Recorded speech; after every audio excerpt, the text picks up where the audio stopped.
The Villain Press presents The Candidate, a Rookie Reporter Mystery, Book 1, written by A.D. Hay. Read to you by Christopher, an AI synthetic male voice. About the series. 5 years before, James Lalonde was the editor for the Northampton Tribune and discovered that the legendary sword Excalibur was stolen from the home of Elizabeth James. He was a gopher dreaming of writing his first byline. The Rookie Reporter Mystery Series follows James's first year as a journalist, starting with his first ever case. Prologue. Gasping for air, Albert opened his eyes. As the crystal chandelier on the high ceiling came into view, he groaned. With a deep breath, he gripped the bodkin arrow wedged into his chest and pulled. Gritting his teeth, Albert rolled onto his side. The room spun as crimson flowed from the wound in his chest. Discarding the medieval arrow, Albert reached for his walking cane. The blasted thing had finally come in handy for the first time since his ice skating accident. Albert scrambled to his feet and made his way to his antique desk and sat. Perched on the edge of the desk, he tugged on his tie until it slipped into his hands. Taking another deep breath, Albert straightened his tie and secured it around his chest over the arrow wound. With a sigh, Albert glanced at the ceiling. "Don't wake her, you fool. She's 32 weeks pregnant. You'll just stress her out. That's the last thing she needs." He needed to get to a hospital without waking his wife. Albert surveyed the tabletop in his study. Then he remembered. My phone. Earlier in the evening, his phone went flat after he'd binged his favourite Unsolved Mysteries podcast. He placed it on the charging dock on his bedside table. There was no way he could ascend the stairs in his condition. Pulling out the arrow was a mistake. Why did you do that, you old fool? Thanks to his stupidity, he would bleed to death in less than 10 minutes. The room spun. Even if Albert had his phone, calling emergency services would be useless. The nearest hospital was 19 minutes away. As Emma's pregnancy progressed, Albert had learned the route and calculated the distance between his house and the hospital. He had measured the quickest route while driving over the speed limit. What am I going to do? Leaning back, Albert stared at the ceiling. Calling emergency services was crossed off his list, so he had only one option left. Who am I kidding? I'm not going to survive this, not at 61, maybe if I were 20 years younger. Albert grimaced as a wave of pain swept through his body. Then he realized something. His destination was only a 10-minute drive away. There would be no traffic at that time of night. He sighed in relief. His reckless decision would ruin no innocent lives. As the clock on the mantel chimed midnight, Albert grabbed his keys off the desk. Another wave of pain swept through his body. He grimaced as he thrust his frame off the tabletop, then staggered across the thick carpet towards the door, which was ajar. Albert smirked as he heard his cane hit the floor. Frightened that he was going to wake his wife, Albert gritted his teeth. He clutched the doorframe for support as the room spun. Curious, Albert glanced over his shoulder at the carnage he was leaving. I've lost at least half a litre of blood. Leaning against the wall for support, Albert staggered down the hall and towards the foyer. He soon regretted the foyer renovations and those shiny white tiles that his wife, Emma, loved so much. As he reached the end of the hallway, Albert wheezed. Only 20 feet left. Albert shuffled across the tiles and sighed as he unlatched the locks on the front door. He grabbed the handle and turned it. A tear trickled down Albert's cheek as he realized he would never get to take his daughter home from the hospital or kiss his wife again. After closing the door behind him, Albert stumbled towards his silver Mercedes. He pressed the button on his key fob. Reaching out, he grabbed the handle of the car door. Peering over his shoulder, Albert grimaced. He was glad that he had been too lazy to close the driveway gates when he came home earlier that evening. He slumped into the driver's seat, closed the door, then reversed out of the driveway. All I have to do is not pass out behind the wheel. Chapter 1. The early morning sun shone through the third-floor windows of the Northampton Tribune newsroom as James Lalonde sat in his cubicle and sipped an espresso while he read the morning's edition. To his right, a pile of overdue library books and past editions of the Tribune all begged for his attention. James ignored them as he listened to the hum of the photocopier outside the chief editor's office. The newsroom smelled like a concoction of ink, paper, old coffee, and mildew. The scent was nothing worth bottling, but Rhys Kelly, the chief editor, wore it like aftershave, and James could smell it permeating the room from Rhys's open door. Glancing across the walkway, James spotted the 6-foot, 70-year-old Reese slamming the phone back onto its cradle. It was another day at the grindstone, and James was doing everything but his dream job. By night, in his mind at least, James chased leads, solved crimes, and helped put bad guys behind bars with his page 1 exposés. The innocent dreams of youth. During daylight hours, James worked as an editorial research assistant for the Northampton Tribune. It was a fancy term for an all-round dog's body, or that was how it felt. He was a lackey. As he sipped his espresso, James watched the real journalists drag their bodies across the newsroom floor to Reese's office. By chance, James's workstation was outside that office. Every day he got to watch the comings and goings, like a pauper begging for change outside the station during rush hour. For 6 months, James had slaved away researching and editing other people's work and helped Reese manage his workload. But to James's dismay, all of that hard work had gone unnoticed. He was still a gofer. A mini shockwave shook his desk as Will Thatcher plopped his slender frame on the white laminate desktop. Deep-set wrinkles formed at the corners of Will's eyes as he smiled at James. That smile was never good news. With a shrug, James put down his espresso, then turned towards his screen and pushed his thick-rimmed glasses up on the bridge of his nose. With a few brief clicks, a note-taking program was open on his screen. Swivelling his chair at a slight angle, James glanced over at Will. "Wow, you're in a good mood," Will said, with a hint of laughter in his voice. James raised his eyebrows. "You're always late for the morning meeting, and you know how Reese loves that." Will frowned. "I'm also the only person in this building who's interested in writing for the culture section." James rolled his blue-green eyes, then glanced at his screen. "Fine." Will shook his head. "I need you to research the history behind Delapre Abbey for my upcoming piece on the medieval festival. Some medieval society and the council are putting on an event, and it would be great if I knew the history." Will waved his hand dismissively. Tilting his head, James looked at Will as he continued to type. "At least it sounds interesting. Maybe someone will accidentally get stabbed with a sword and make things exciting." Will leaned back as his eyes widened. "Things aren't interesting for you unless someone is injured or loses a limb." Will chuckled. "What?" James leaned back in his chair. "Have you ever seen blood?" Will draped his arm on the top of the upholstered grey partition. James smirked as he peered over Will's shoulder. "Today might be the day." Will froze, then turned to find that standing in the doorframe was a tall man whose dark hair had more than a dash of grey. His dark brown eyes were fixed on Will. Will pointed over his shoulder at James. Reese groaned as he surveyed the newsroom. His daily ritual was to groan at Will for gossiping and then scan the newsroom for his next victim.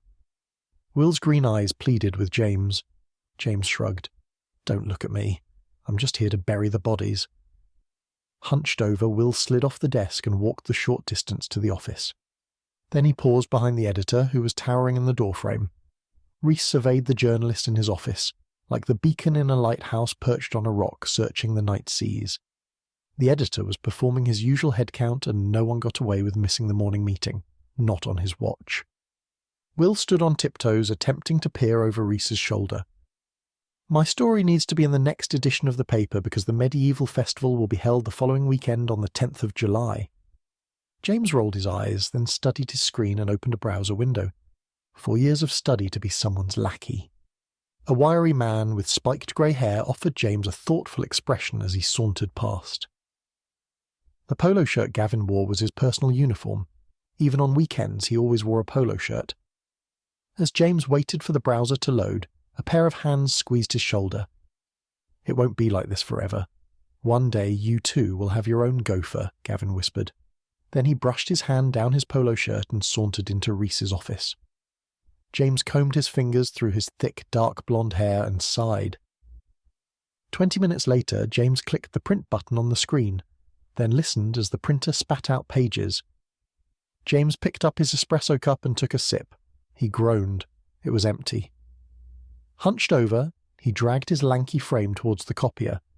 As James leaned over and grabbed the papers, he listened to Reese barking orders in the editorial meeting. "Maybe I'll get Lalonde to do the interview and shove it somewhere in the back." Reese stared at the tattered edges of the notepad in his hand and ran a red pen through his thick greying hair. "If it gets too complicated, I'll take it off him and give it to someone with more experience." Reese glanced up at the door and pointed. The meeting was over. James beamed as he walked towards his desk with a spring in his step. He opened the manila folder and placed the printouts on top of the pile. This lackey is now officially a journalist. Chapter 2. A thick layer of mist covered the sleepy Millway Lane. James glanced at his polished brown boots and adjusted his grey suit jacket as he stepped out of his car. After locking his vehicle, he trekked along the path.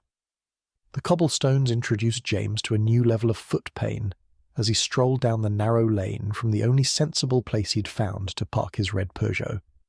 Upon arrival, he took one look at the English stone mansion, or as his inner French peasant would describe it, a chateau, and parked his cart and horse out of sight. As he reached the black iron pedestrian gate, James grabbed the rail, then pushed.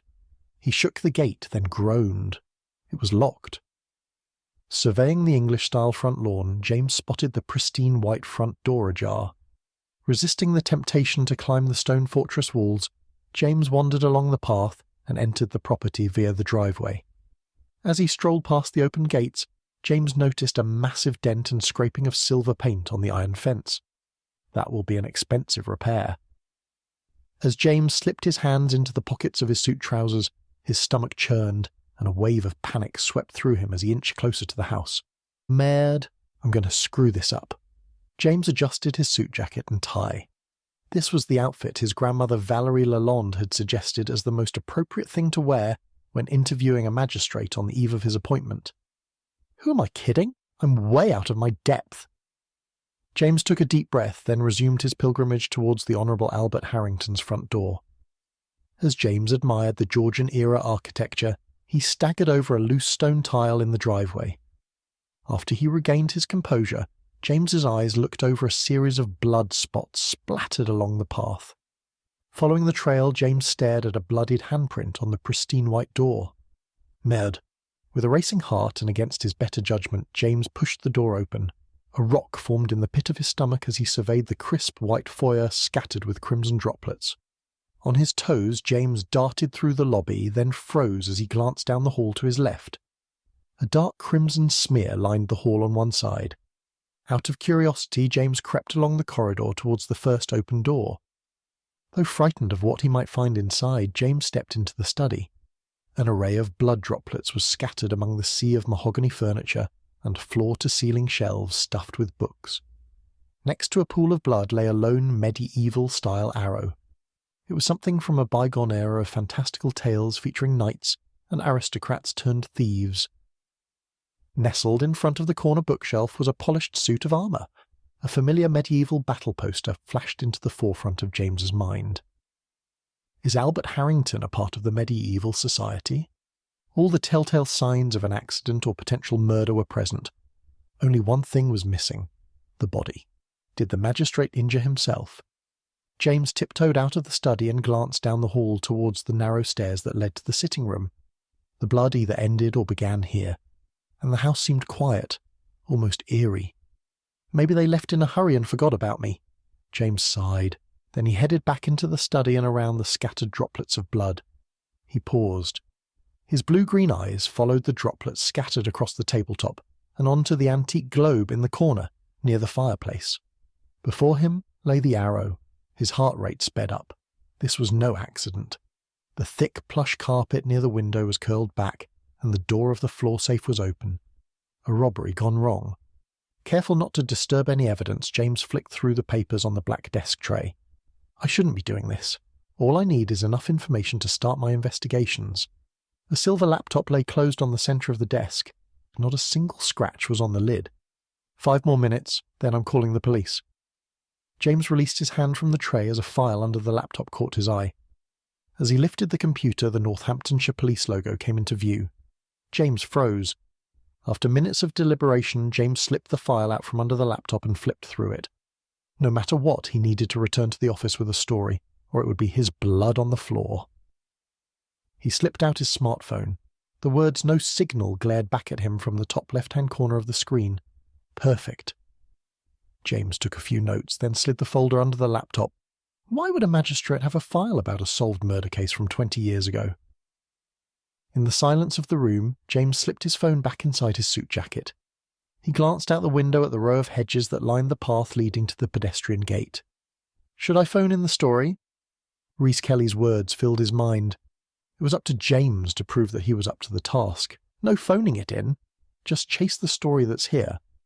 With that quick pep talk behind him, James reached down and pulled the handle on the desk drawer. It was unlocked. Inside lay a leather-bound daily planner. He flipped through the pages and turned to the current date. On the entry for the day before, someone had written Rachel Spencer at 7:07 a.m.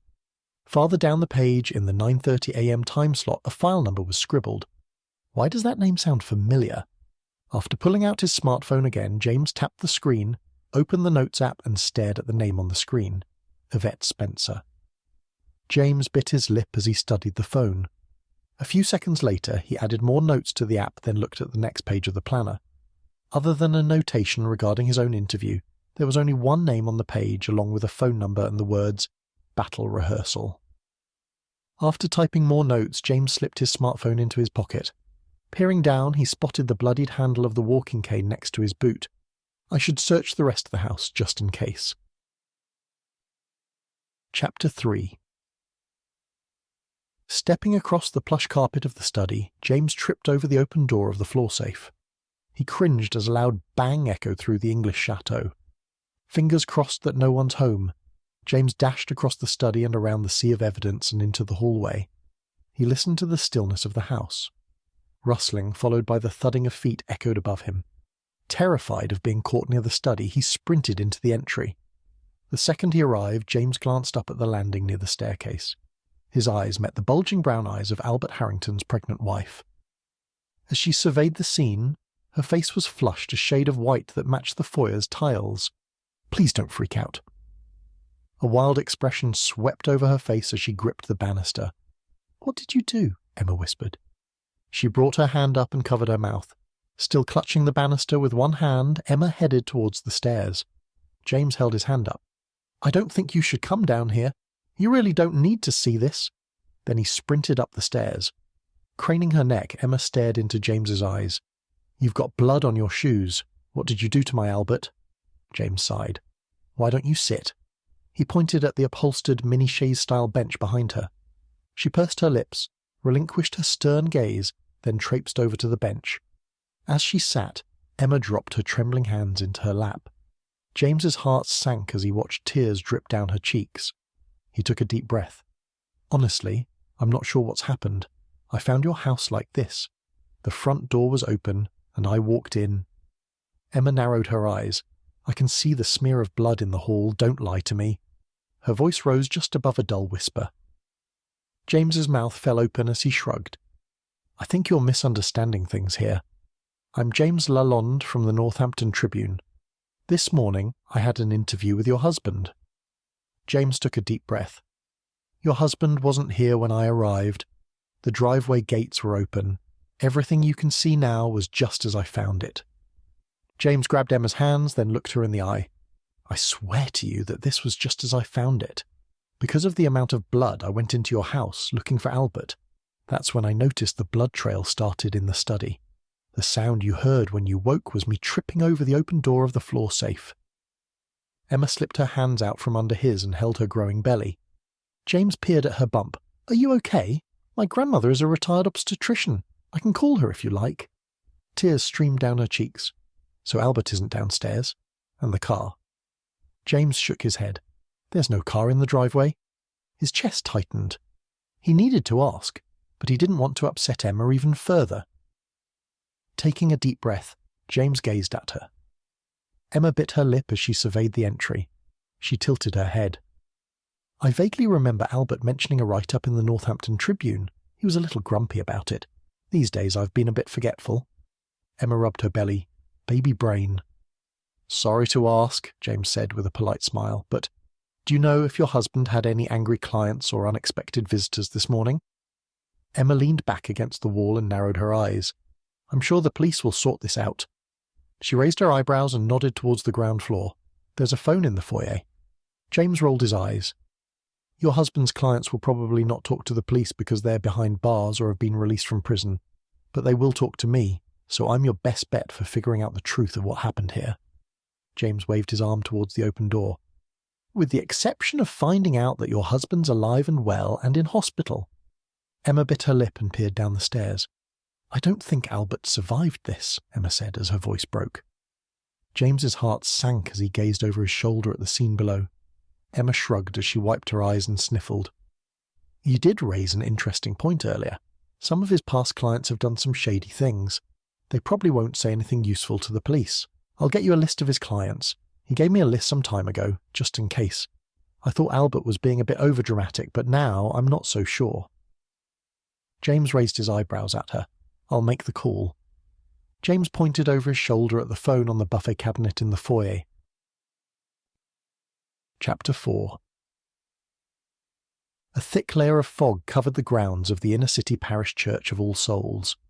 The dew from the mist formed a damp residue on Philippa Harrington's oversized navy-blue hooded raincoat as she wandered around the church property and searched for her husband. "Edward, where are you?" It was 15 minutes past 9 and the church wasn't open and the incense wasn't lit. The man was getting slack in his old age. As she turned a corner and sauntered down the length of the church building, Philippa spotted the open crypt door. Oh, great, it's been open all night. Her frustration mounted as she approached the door. She had the task of checking to see if anyone was inside before she closed the old wooden door.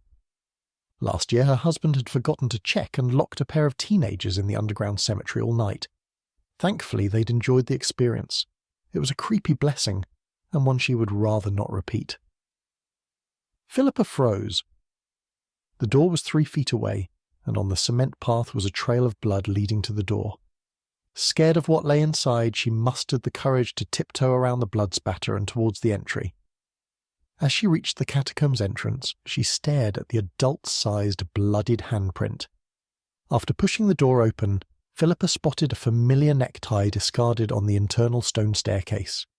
"Edward!" Philippa screamed into the darkness of the crypt. "I have to go inside." With her stomach churning, Philippa descended the stairs. Upon reaching the bottom, she stretched her arm out and grabbed one of the cream candles from the cavity in the wall. All the other torches had been burnt out. If all the lights bar one were out, that meant the crypt had indeed been open all night. She surveyed the catacomb before reaching up and lighting the wick of a fresh candle with the wall-mounted flame. As she inched down the length of the underground cemetery with the small flame guiding her way, Philippa spotted a body lying face down on the floor. "No!" Covering the flame with her hand, she dashed towards the body. Kneeling, she placed the candle on the floor. She leaned over the body and put her fingers on the man's neck. Then she saw his face. Her pulse raced. As she leaned back, tears streamed down her dark brown face. It was her brother-in-law, Albert. "Call the police. That's all I have to do." Trembling, she stood and sprinted up the catacomb towards the stairs. Why did I have to find him? As Philippa ascended the steps, tears streamed down her cheeks and dropped from her jawline onto her crisp white blouse. During her 30 years as the wife of a Church of England clergyman, she had received her fair share of ill-mannered comments laced with ignorance. But she had always put it down to living in a predominantly white town. As a result, certain city pockets often felt like a small rural village, rather than a town of less than 210,000. The police, however, were another thing altogether. After one fateful day when she was a little girl living in Alabama, her brother Sebastian had gotten a life sentence for being present at a murder. As a result, Philippa was terrified of the police. 50 years later, the adult Philippa realized there had been more to it than just being present at a murder. But the discrimination her brother had experienced shook her family. For as long as she lived, Philippa would never forget the advice of her father, Ernest. Raise your hands, and whatever you do, don't move. Volunteer no information unless you're instructed to do otherwise. Chapter 5. Crouching in the driveway of a simple but boxy Georgian-era mansion, Detective Sergeant Anwar Khan ran a pen through his thick, curly, dark brown hair. His brown eyes followed a series of crimson droplets from a concentrated point on the driveway to the white front door. A bonus bloodied handprint was included. Together with the fresh crater in the left iron gates, he was getting a sense of someone's last moments. But why drive a car when you have this type of injury? Behind him stood his newest recruit, PC David Chan, and to his delight, Anwar had not been subjected to the usual never-ending fountain of questions. Progress. As Anwar rose from his crouched position, his white crime scene suit tore. Anwar closed his eyes and sighed. "Chan, "What do you think?" Anwar asked over his shoulder as he gazed at the architecture. Chan ambled forward. "Judging by the handprint on the door, the victim was closing the door, thus leaving, and they weren't alert while behind the wheel due to the dent in the fence. They were driving a silver sedan." Chan shrugged. "That's just a guess going off the height of the paint scrape and the dent." Anwar smirked. "It's okay, Chan. You're allowed to make an educated guess." Anwar pulled up the hood of his white crime scene jumpsuit, then tiptoed around the array of blood scattered on the drive. He paused and listened to the chatter coming from within the house. "The house is beautiful," Chan said. Glancing over his shoulder, Anwar spotted Chan standing in the driveway, craning his neck to get a better view of the house. Anwar closed his eyes. "Do I have to tell you to do everything?" "Yes, just imagine the window tax on this place." Anwar shook his head. "Not a single one of these windows appears to have been bricked up at any point." Chan tilted his head and pursed his lips. "Close off the crime scene and start marking the evidence." Anwar strolled towards the door as he continued to listen in on the conversation inside. As Anwar stepped into the doorway, the chatter within the house ceased, just as he'd expected. Slumped over and perched at the top step was a lanky man in a grey suit. He had thick, dark blonde hair. It appeared as if the man had run his fingers through his locks repeatedly, which was often a sign of stress. You're almost too stressed, considering the victim is nowhere to be seen. Something to hide, perhaps. Anwar reached inside his white jumpsuit, pulled out a notepad and flipped it open. Then he read the words, "James Lalonde. Why would Rhys Kelly send you to interview Albert?" More than a little odd. He grimaced as James stood and sauntered down the stairs. "Stay where you are. I'll collect your statement soon." Anwar dropped his gaze, then surveyed the room. His eyes followed the trail of blood across the foyer and towards the hallway. To the right there were no blood droplets, none that were visible. Glancing up, Anwar nodded at the short blonde sitting on a bench on the upper level. Her hand was cradled around her bump. Anwar sighed. "She's pregnant, poor thing. There's no way she did this in her condition." Careful not to disturb the evidence, Anwar meandered around the obstacle course of crimson droplets. As he approached the hallway, he raised his eyebrows as he cast his eyes on the smear of blood along the wall. The victim needed support to stand before getting into the car. With his hands on his hips, Anwar peered out of the open door. Chan was still tagging the scene outside. Anwar pressed his lips together in a slight grimace as his eyes darted between Chan and the upper level. A few seconds later, Anwar sighed. With his notepad in hand, he wandered around the evidence and ascended the stairs. The second that James locked eyes on Anwar, he opened his mouth. As Anwar passed by, he raised his forefinger to silence him. At the top of the stairs, Anwar strolled over to the bench and sat next to Emma. "I just need to ask you a few questions, and then you can go about your day. In saying that, of course, you need to find somewhere else to stay until we finish processing the crime scene," Anwar said in a soothing voice. Emma's lips quivered. "I think I can stay with my mother. I'm sure it will be fine." Anwar nodded. "It might be best if you tell me what happened and start with the evening before." Anwar pulled out a pen. She bit her lower lip as she looked at Anwar's notepad. "Last night Albert and I had his brother, Father Edward, and his wife Philippa over for dinner.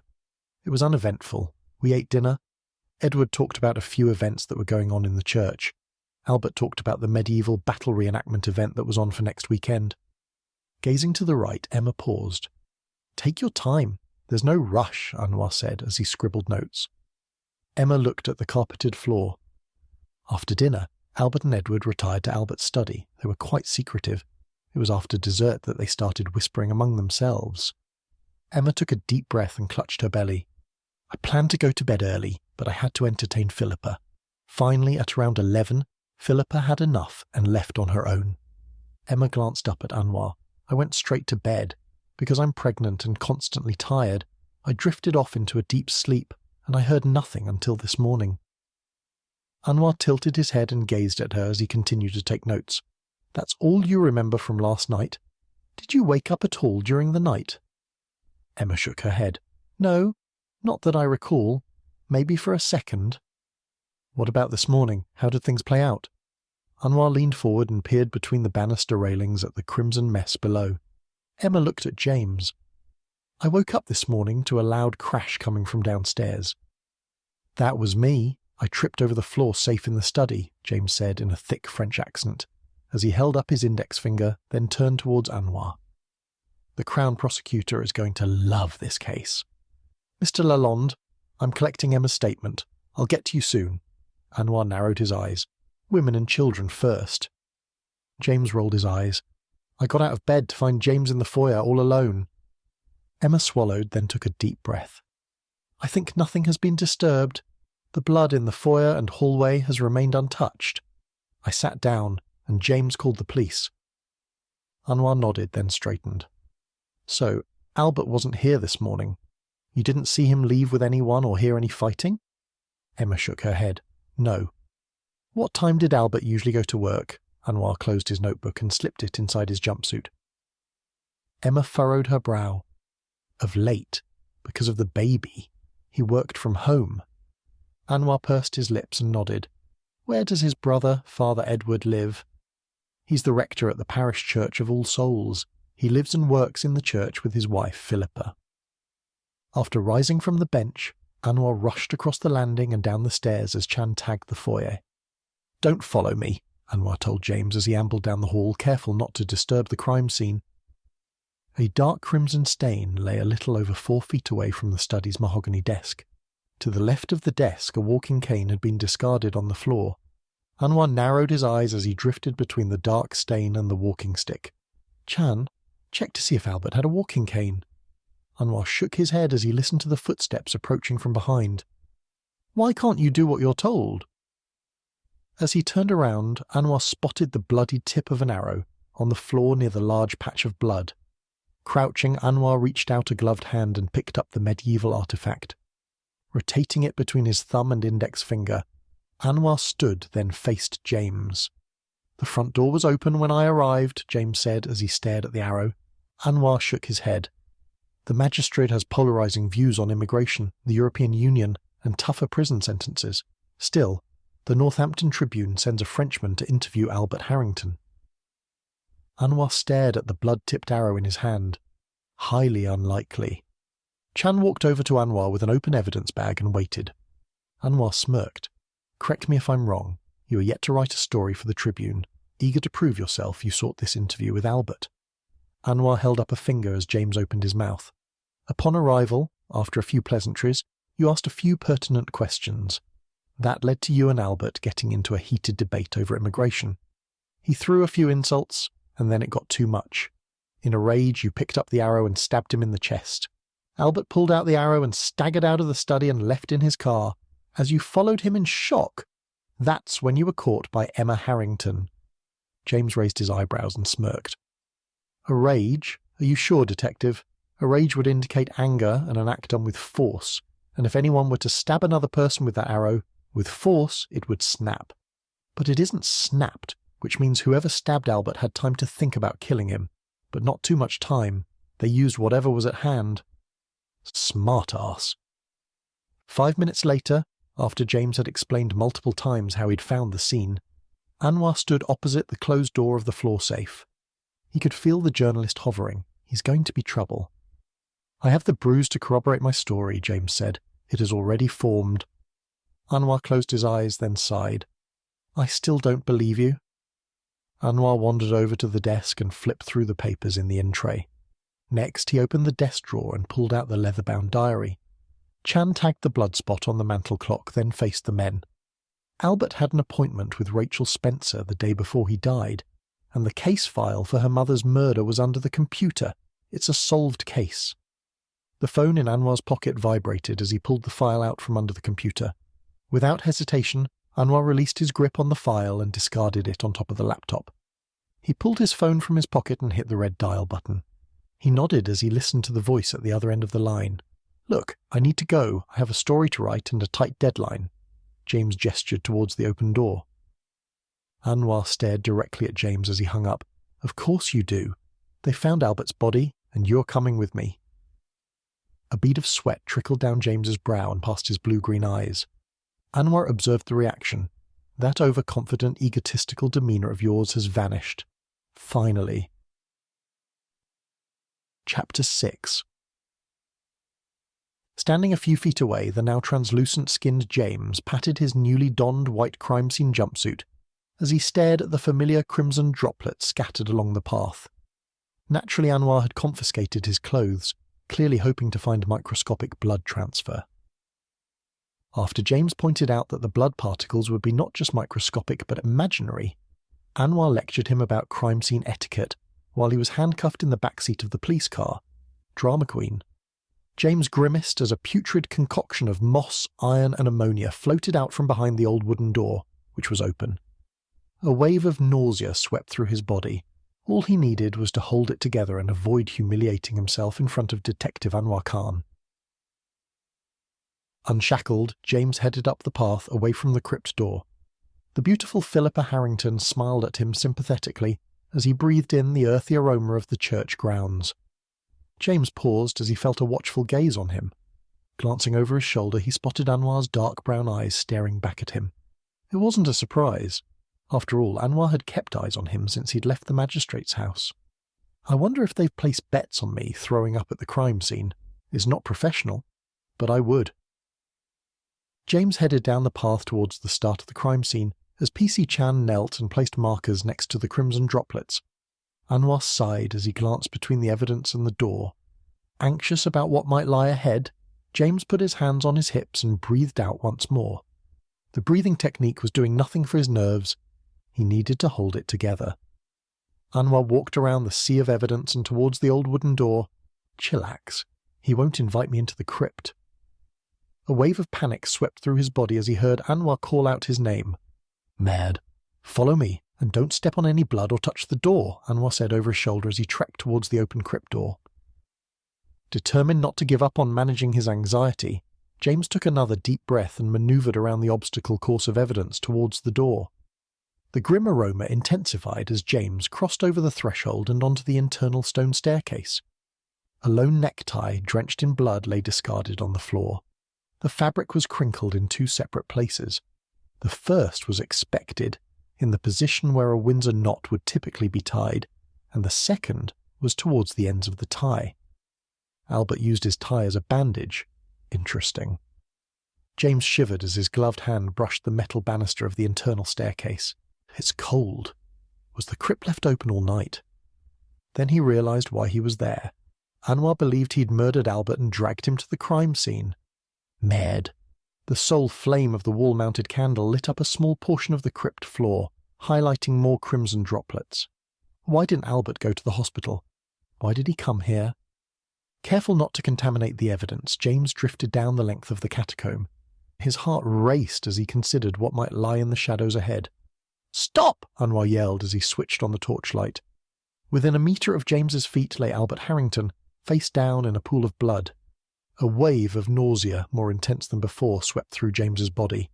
Air. James dashed up the length of the crypt, then up the stairs and towards the light.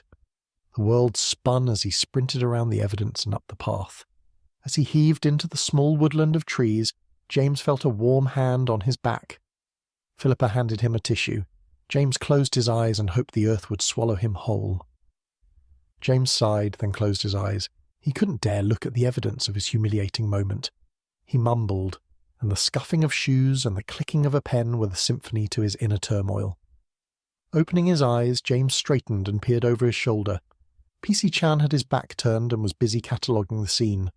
6 minutes had passed, and Chan was no closer to the door. Frightened he would get caught, James headed up the path along the side of the church, glancing over his shoulder every few seconds. As he reached the end of the pathway, James turned the corner and spotted the church's open doors. Muffled voices echoed from within. With one last look over his shoulder, James cantered along the path and slipped through the narrow gap between the doors. The familiar smell of incense overwhelmed his senses. Hunched over, notebook in hand, Detective Anwar Khan sat next to Philippa Harrington, on a polished pew in the middle of the empty church. Careful not to make a sound, James strolled down the centre aisle. He sat in a pew at the back of the church and listened to the interview. Chapter 7. Philippa nodded. A hint of fear flickered in her eyes, then drifted away as Anwar reassured her that the questioning was merely a formality. Over time, he'd gotten used to seeing hesitant stares across interrogation tables. But this time was different. She was scared, almost terrified of him. Anwar smiled, hoping to reassure her. Philippa hunched over. The smile made it worse. He glanced at his notebook. Talk me through how you discovered the body." Philippa exhaled. "Just like every Monday morning, I went down to the crypt to display fresh flowers from the morning's delivery." Philippa nodded. "I like to make sure that those who have gone before us are remembered and not forgotten. I almost slipped down the staircase, so I grabbed onto the rails and dropped the flowers. Once I reached the bottom of the stairs, I picked up the flowers and lit the candle. Unfortunately, all the flames bar one had gone out during the evening." Philippa glanced up at him. As I reached the end of the crypt, the flame highlighted a pair of legs protruding out near one of the tombs. She paused and stared off into the distance. Anwar nodded as he scribbled some notes. "Take your time." "I went to see who it was," Philippa swallowed. "Originally I thought Edward had had an accident, but I soon realized it was his brother, Albert. I don't know how he got to the crypt." A single tear trickled down her cheek. Anwar glanced up at Philippa. "What time was this?" She shook her head. "I discovered the body at 10:15. Anwar pursed his lips as he jotted down the time. "What happened the previous night?" Anwar turned a few pages in his notepad. "I was told that you and your husband, Father Edward, were having dinner with the Honourable Albert Harrington and his wife, Emma, last night." "Yes. Edward and I had dinner with Albert and Emma. I believe Albert wanted to talk about christening the baby as soon as it was born," Philippa sighed. Straightening, Anwar surveyed the church, then glanced at Philippa. "What was Albert and Edward's relationship like?" Philippa furrowed her brow, then tilted her head. Anwar raised his eyebrows. "I'm wondering how close your husband and his brother were. Do you think Albert would have told your husband if he was in trouble?" "Yes, Edward and Albert were quite close. Albert was looking forward to becoming a father, and I believe that's all they spoke about. I don't recall Albert ever being worried or troubled about anything." Philippa sighed. "He often spoke his mind and held nothing back. If Albert were worried, he would have said something. They never had an argument." Anwar narrowed his eyes. "I have 3 younger brothers, and we fight like cats and dogs. I love my family, but they drive me crazy." Philippa took a deep breath. "I know what you mean, but Albert and Edward have always been thick as thieves. How has Edward handled the news of his brother's death?" Anwar leaned forward and rested his arms on the back of the pew in front of him. "I put off telling him. I actually called the police first." She shifted in her seat. "Eventually I went up to Edward's office and told him. He just sat at his desk and hung his head." Philippa glanced at Anwar. He was quiet. "After that I returned to the crypt and waited for you and PC Chan to arrive. I didn't want anyone to disturb the scene." Anwar closed his eyes and soaked in the ambient noise of the church. Footsteps echoed up the nave as Philippa's short, rapid breaths faded into the background. It was not his day. When Anwar had first been assigned the case, it had seemed open and shut. Despite the overwhelming evidence present at both crime scenes, there were no obvious suspects other than the pregnant wife, the nosy journalist, and the clergyman and his wife. Now he had another complex case to add to his already overwhelming workload. Just another day at the office. A familiar voice cleared his throat. Annoyed by the intrusion, Anwar slowly opened his eyes and peered over his shoulder. He sighed. It was Chan, and a potential problem. "That's all the questions I have for now. Of course, I may have questions as the case progresses, but I'll let you know." Anwar nodded, then stood and headed up the length of the pew. As he strolled up the church aisle and towards Chan, Anwar raised his eyebrows at James, who was sitting within earshot of his conversation with Philippa. Convenient. Chapter 8. James sat in the fluffy duckling-toned sitting room of a 3-bedroom maisonette, a short 5-minute walk from the parish church of All Souls. In the next room, James listened to the conversation between Father Edward and Detective Anwar Khan as it filtered through the grate on the sitting-room wall. The clanging of chinaware echoed down the hall as Philippa prepared a cup of lemongrass and ginger tea for James in the kitchen. She said she had 3 other cups of tea to make and would be at it for a while. Grimacing at the prospect of getting caught, James leaned back into the striped cotton polyester blend cushion. With his ear towards the wall, he listened to a sharp, rhythmic tapping. "So you had scotch and played chess with your brother after dinner for the whole evening. Did you talk about anything?" Anwar had a hint of suspicion in his voice. As Edward stuttered, James thought back on Albert Harrington's study. He narrowed his eyes. There was no chessboard or scotch. "Yes, it was just general chit-chat. Albert said nothing that made me believe he was in any kind of trouble." James clenched his jaw and grimaced as the tapping continued. He shook his head. Can you elaborate on that chit-chat no matter how trivial it might seem? Anwar's cold tone echoed through the grate. The tapping stopped, and a series of cadenced squeaks caused James to jolt forward. Edward seems nervous, not shocked or distraught. An audible sigh brought an end to the orchestra of tedious sounds. Well, Albert mainly spoke about how becoming a father had changed his perspective on things. Leaning forward, James sighed as the tapping returned. He mentioned that Emma's mood swings were driving him spare, his words, not mine. I think he thought he was doing something wrong, so I assured him he was doing everything right. I never expected Albert to have children. Footsteps echoed down the hall, getting louder as they grew closer. Frightened that he would get caught eavesdropping, James jumped up, dashed across the sitting room, and tripped over the square beige ottoman in the centre. A sharp pain shot up his left shin and he winced. The footsteps paused. With the creaking of the door, the conversation came to a halt. James limped around the sitting room, attempting to walk off his injury, as the clanging of chinaware caused his taste buds to salivate. He had skipped breakfast again, but hunger was the least of his problems. A smile stretched across his face as the door closed, and the footsteps ambled up the hall towards the kitchen. I should have a few minutes of eavesdropping left. As he hobbled around, flakes of burned paper in the fireplace came into view. James leaned towards the fireplace. In among the ashes, the corner of a thick page with elegant handwriting lay in the corner of the back hearth. Perhaps it had floated out of the fire during the burning. A tiny clue, maybe, revealing something that had been done in secret. It bore the numbers 1990. Why burn paper in a fireplace? James hobbled towards the two-seater sofa and sat. A wave of relief swept over him as he took the weight off his injured shin.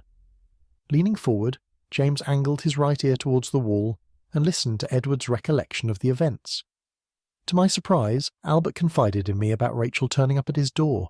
He spoke about it like it was an everyday occurrence. You know, just another day at the office. Edward cleared his throat as he placed the teacup back on its saucer. A bit strong. I prefer my tea strong, Anwar said matter-of-factly. My brother was interested in talking about what I remembered about the murder of Yvette Spencer. Albert was the Crown prosecutor.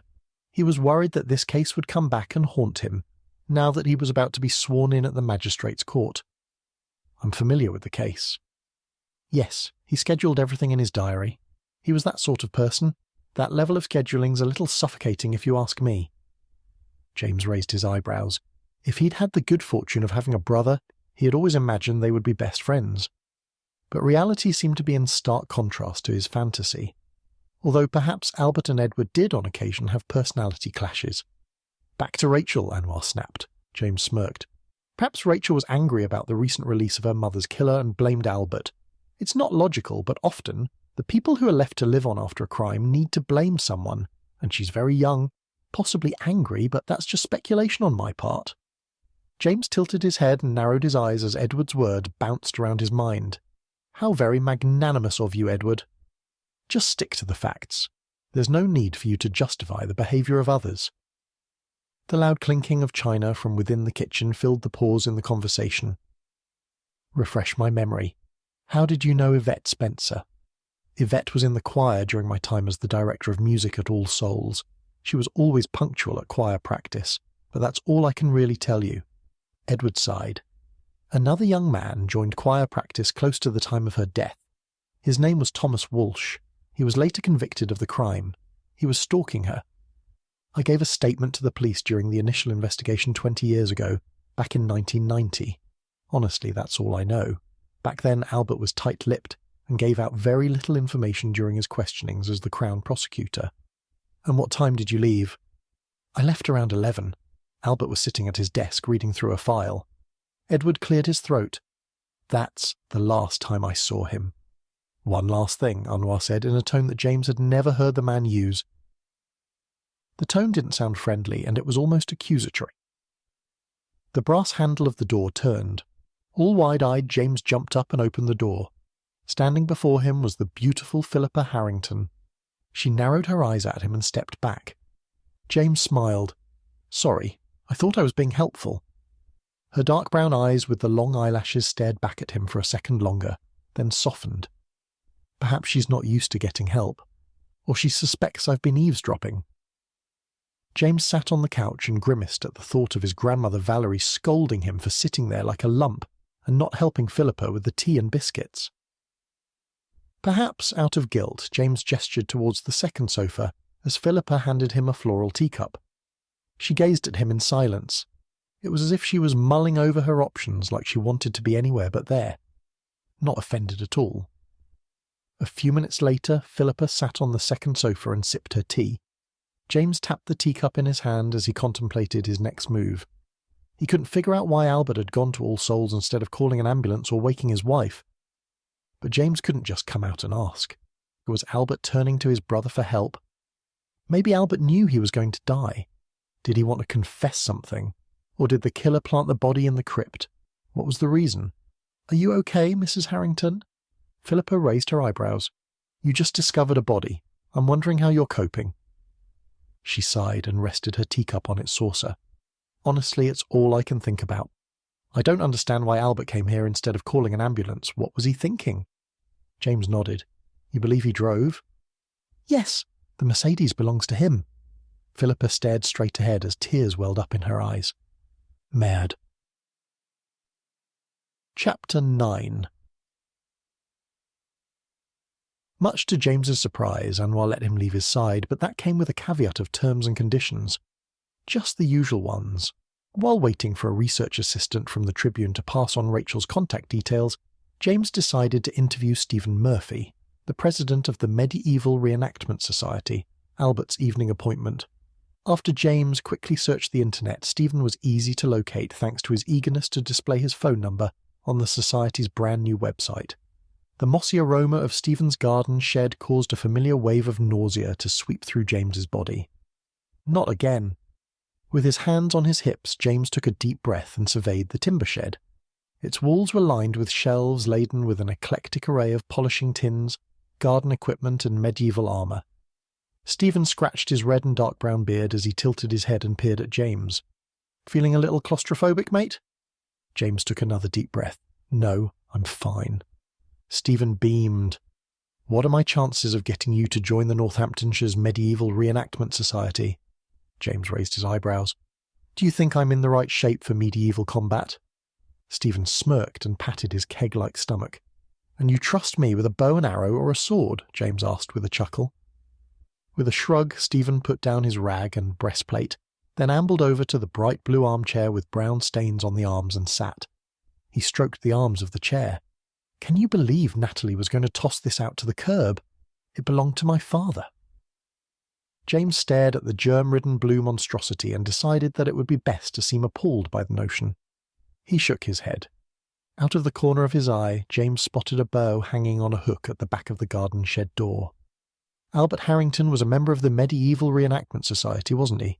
I was in his study this morning, and he had all of this armour and an arrow. James slipped out his smartphone and brought up an internet search showing a series of arrows. "It looks exactly like this." Stephen snatched James's phone out of his hand. "Yes, Albert purchased a bodkin arrow similar to this one. He showed it to me after one of the rehearsals. He was quite excited about it. It's a shame that he's passed away." James nodded. "I probably shouldn't be saying this, but he was murdered. He didn't die of natural causes." Stephen released his grip on James's phone and leaned back in the blue chair. James strolled over to the small stool and sat. "Do you think it's possible to stab someone at close range with this type of arrow and have it remain intact?" "You could stab someone with that style of arrow, but you would need to use the right amount of force, and it depends on if it has an anti-armour arrowhead that pierces mail. On top of that, you need to consider how it has aged over the years and whether it's in good condition." Stephen nodded as his eyes welled up. "Albert's arrow was quite fragile and for display only, I believe. It's not a replica. I'd imagine if you were too aggressive and had a lot of strength, you could easily break it." James pursed his lips. The two men sat in the shed in silence. A few minutes later, James glanced over at Stephen, who was wiping his eyes from under his wire-framed spectacles. "How well did you know Albert?" Stephen shifted in his seat. Albert was a regular member of the club and was quite committed to all the events, and he was eager to get involved with the Battle of Northampton on the 10th of July. He came to all the rehearsals. "Wow," James nodded. "Did you ever have any interactions with him outside of the rehearsals?" Stephen smiled. "Yeah, we went to the pub on the odd occasion, just for drinks. He was quite a nice guy, but I wouldn't want to come across him in a law court." James leaned forward and rested his chin on his hand. Did he ever talk about his clients harassing him or having problems with anyone? He never mentioned his present or former clients. Stephen glanced across at the door, then diverted his attention back to James. Over drinks, Albert mentioned that his relationship with his brother was tumultuous. I was talking about my relationship with my half-brother, and he briefly mentioned this. I think we bonded over that shared experience. James furrowed his brow. His smartphone vibrated in his hand. As he looked at the screen, his stomach twisted into a knot. A message had come through from his editor, Rhys Kelly. "I need your story by 6 p.m. on Wednesday, June 30th. James sighed. He had a little over 24 hours to write his story. Chapter 10. It had taken over 2 hours for James to locate the contact details for this woman, but in the end, the grapevine prevailed. The wife of the Tribune's meteorologist, Gavin Whitehead, was in the same knitting club as Rachel's neighbour, and rumour had it Rachel had moved into her late mother's flat. Now, James had returned to the scene of the crime from 20 years ago that had triggered his morning discovery. A few centimetres away, Rachel Spencer sat next to James on the 2-seater grey IKEA sofa. She tucked her auburn hair behind her ears with her trembling hand and stared straight ahead at the small screen of the old-style television. Placing her hands in her lap, she smiled at James. "I've never spoken to the press before," Rachel said in a shaky voice, "but I'm glad you're here. The police were quite brutal with their search. I've only just tidied up." "Really? How long were they here for?" Rachel hung her head, then pulled her dress over her knees. "They arrived at 10:15 this morning and stayed until just after midday." James furrowed his brow. "They secured a warrant by 10:15 a.m. She shifted in her seat. "What's a warrant?" James's eyes bulged. So the police weren't above taking advantage of a naive 20-year-old. He bit his lip. "I don't think the police could search your home without a warrant." James narrowed his eyes as he looked at her. "And I'm pretty sure they need to show it to you before they enter." Rachel's eyes filled with tears. "Did they find anything?" Tears streamed down her face. "Yes. They found a chessboard under my bed. It looked just like the one sitting on the mantelpiece in Albert Harrington's office. The day before, I went to see him about my mother's murder, and I instantly recognized it. Why didn't they take you into police custody after finding the chessboard?" "Last night I got home at 11:57 p.m, according to my travel card. On the way home, I stopped by the off-licence. It's across the street from this block of flats. I needed to top up my buzz card, and the owner confirmed my story to the police." Rachel dabbed her eyes with the balled-up tissue in her hand. "I was so relieved. I thought they were going to lock me up." As Rachel cried, James recalled the conversation he'd heard between Edward and Anwar earlier that day. So the killer stole a chessboard, broke in, and planted it under Rachel's bed. Or I'm sitting in the presence of an Oscar-winning actress who has a taste for blood. James nodded. "Don't worry. The police need a motive and evidence of the damning variety before they can formally charge you with a crime." Rachel straightened as her tears subsided. "Like what? Your fingerprints on the murder weapon, or a legitimate witness to you committing the crime, like surveillance tapes, etc. Well, they certainly won't find any of that." Rachel gazed up at James. "I'm innocent. I needed Albert to reopen my mother's case file." James smiled at her. "What prompted you to talk to Albert Harrington about your mother's murder?" "It started off as an innocent inquiry," Rachel shrugged. "I had just moved into this apartment. I inherited it from my grandparents, who lived in Liverpool. The French lady next door, Odette, gave me my mother's diaries. She kept them for me. So I retraced my mother's steps before she was murdered. Honestly, I was curious." James tilted his head, then glanced across at her. "Do you still have your mother's diaries?" Tears again welled up in Rachel's eyes. James hung his head and sighed. Reaching across, he wrapped his arms around her and pulled her close to him. "I begged the police to let me keep them, but the woman just took them." Rachel sobbed. "I wasn't trying to hide anything. The diaries are one of the few things I have of my mother's. She wrote the entries by hand, and her penmanship was so beautiful." His heart sank. "I understand why you wanted to keep them." "Really?" Rachel gazed up at him. Her vibrant green eyes were glazed over. "My mother died when I was 3. I have no memories of her. Just a small heart-shaped locket." James blinked away, the tears welling up in his eyes. I think it's a cheap piece of jewellery, but that's not the point. He released his grip on Rachel and sank back into the sofa. Merde, I'm getting too personal. James briefly composed himself, then peered down at Rachel. What did you find out about your mother's murder? The crime wasn't sexual. Rachel swallowed something in her throat. But according to my grandmother's copy of her autopsy, it mentioned she had sex with the person who killed her. But it wasn't forced. It's all in the file she gave to Albert Harrington. Rachel stood, then walked across the open-plan living room toward the bedroom and disappeared. 2 minutes later, she re-emerged with a small black and red USB drive. I kept a backup copy of all my research and my mother's diaries. I gave the same information to Albert Harrington. Rachel strolled across the room and handed him the drive. He had a sinking feeling in his stomach. There was no new file in Albert's office. Did he keep it in the safe? James stared at the drive in his hand. What? James furrowed his brow, then faced her. And you're sure you gave this to Albert Harrington? Positive. Albert didn't give it back to me. Rachel hung her head. He pushed me out of his office and mumbled something about a station. James nodded. Who do you believe killed your mother? I don't know, Rachel shrugged. But I don't believe Thomas killed her either. It doesn't fit the autopsy findings. There's no mention of Thomas in her diary in a romantic capacity, only an entry about getting him a job as a packing boy. Only a mystery man and Peter are mentioned. Mystery man or mystery man? Rachel jumped up from the couch, then paused. I never thought of it like that, but it makes sense that she used a code. Maybe it was a forbidden romance of some kind.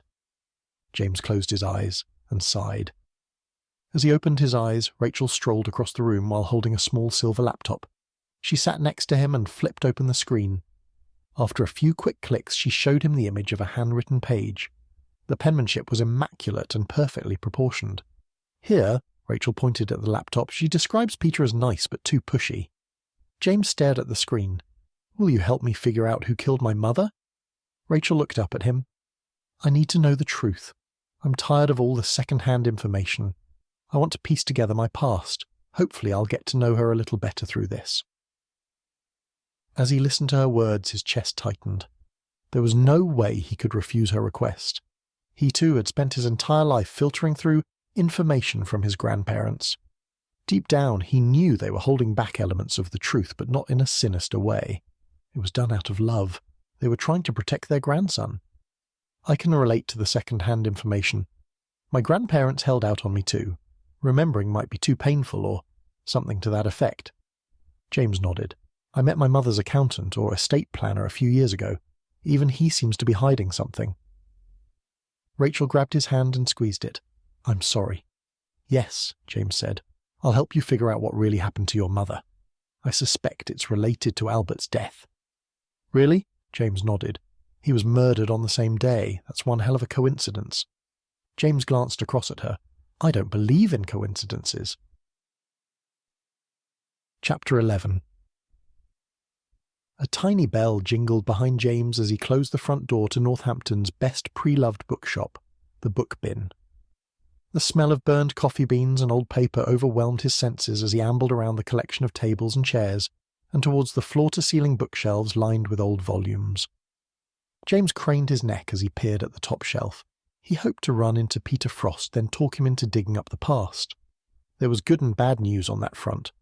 The good news was, 20 years ago, after the murder of Yvette Spencer, Frost, a close friend of Yvette who also worked at Woolworth's, had willingly talked to journalists from the Northampton Tribune back when the crime desk was covering the investigation. In fact, he was almost enthusiastic, according to the notes of the now-retired journalist and crime writer, Percival Watson.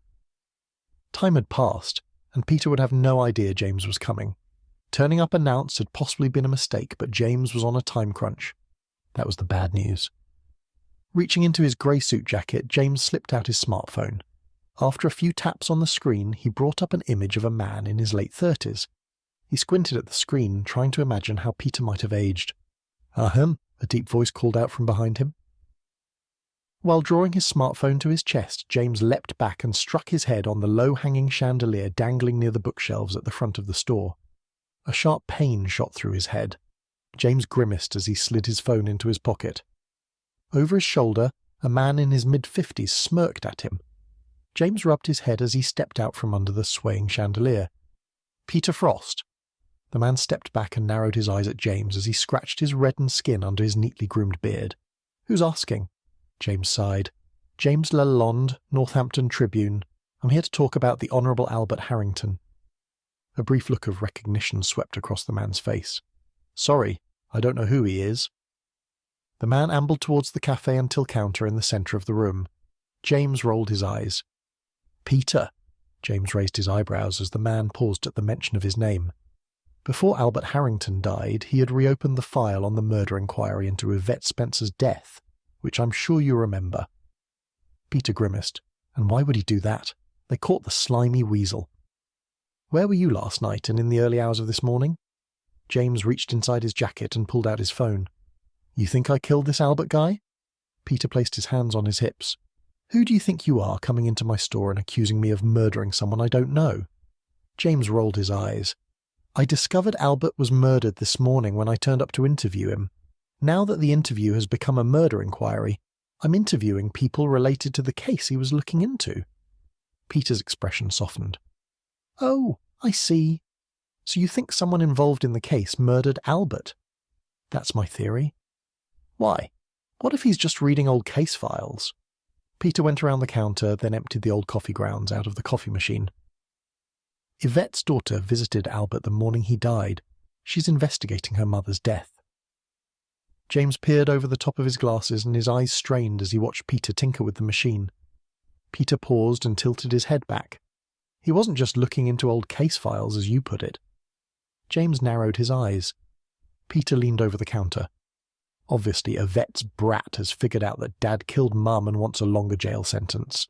And when being confronted by Albert, Thomas killed him." James pursed his lips. Peter glared at him. "He's done it before."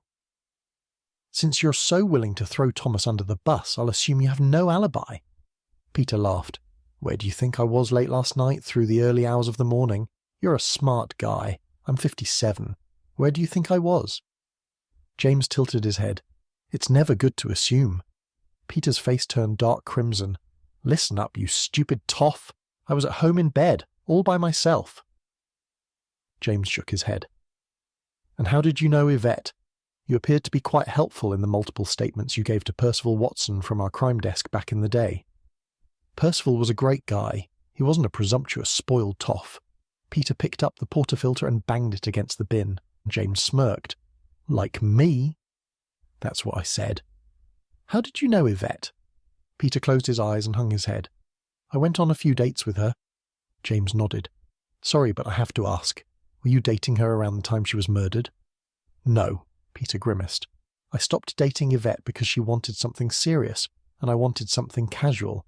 That's the problem with dating a woman in her 40s. They want something serious."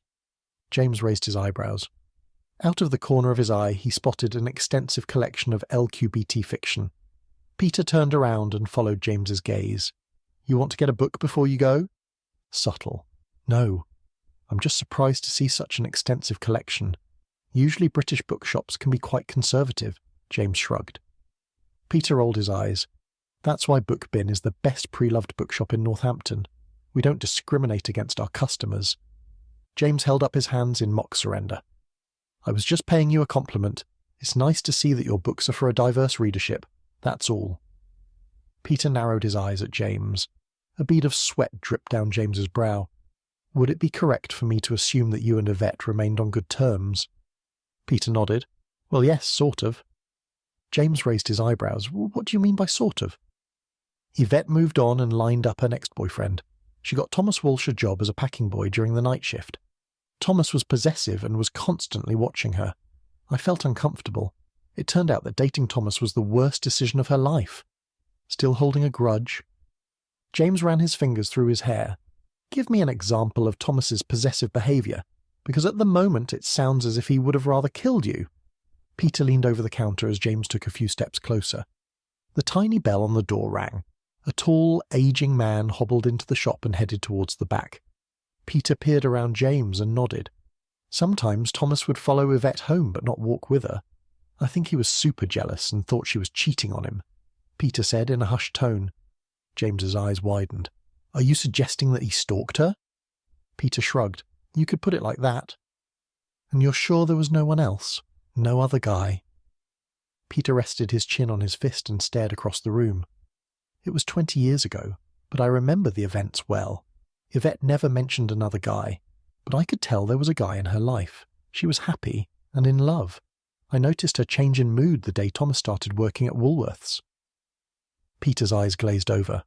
I'm certain they were dating and there was no one else. On several occasions at work I saw Yvette and Thomas flirting. They seemed happy. James slipped his smartphone into his jacket, then slid his hands into the pockets of his trousers. Did you know Yvette had a daughter? Peter sighed. She's not mine, if that's what you were asking. James nodded. You know what that means, don't you? Peter raised his eyebrows, as she's the spawn of that weasel. Perhaps she inherited a few habits from her father. Chapter 12. Leaning against the bus shelter wall across the road from Hammer and Nail, a hardware store on the dicier side of town, James pulled out his smartphone and typed a message. Just interviewed Peter Frost. He's a pill, and he might be a potential contender. I'll keep you posted. As he slipped the phone inside his jacket pocket, it buzzed. A message had come through. To his surprise, Rachel seemed grateful and happy to help him investigate Albert's death. It was a welcome reaction, considering that James had expected skepticism and reluctance on her part. As James crossed the street, he glanced over at the handwritten 20% off store-wide sign posted in the window. Upon reaching the front door, James peered inside, empty. Perhaps this is the reason for the sale. The polished floorboards creaked under James's feet as his brown leather boots struck the floor. As he walked down the narrow single-aisle-wide shop, a head poked out of the open storeroom. A man with a thick head of salt and pepper hair grunted at him. James sauntered up the aisle of overstocked shelves and towards the storeroom. The man glared at him unblinkingly over the top of his thick black frames. James froze. An uneasy feeling swept through his body. The man grunted a second time as he stared at James. Did Peter tip him off? Then James realized he had made a mistake. Why did I come here alone? Thomas Walsh, James said as he paused a few meters shy of the storeroom door. What's it to you? The man mumbled. James sighed. Don't worry. I'm not the police. I'm James Lalonde from the Northampton Tribune. I'm doing a story about the murder of the Honourable Albert Harrington, and I thought you might give me an insight into what he was like as a person. Shit. Thomas dropped a box onto the floor, then strolled down the aisle towards James. When was this? Thomas stopped a few centimetres away. James took a deep breath. Late last night or in the early hours of this morning. Thomas relaxed. I was with my parole officer, Michael Lawrence, at 6 p.m, then went back to work late here until 9 p.m. They have CCTV, installed it after a recent robbery.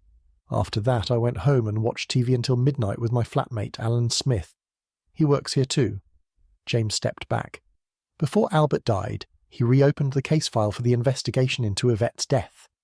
Thomas's posture stiffened. Didn't do it. That's not why I'm here. James's heart raced.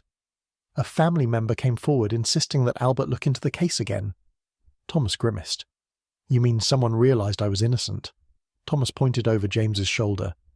Despite my past convictions, I would never have hurt Yvette. That woman was an angel, a saint, James nodded.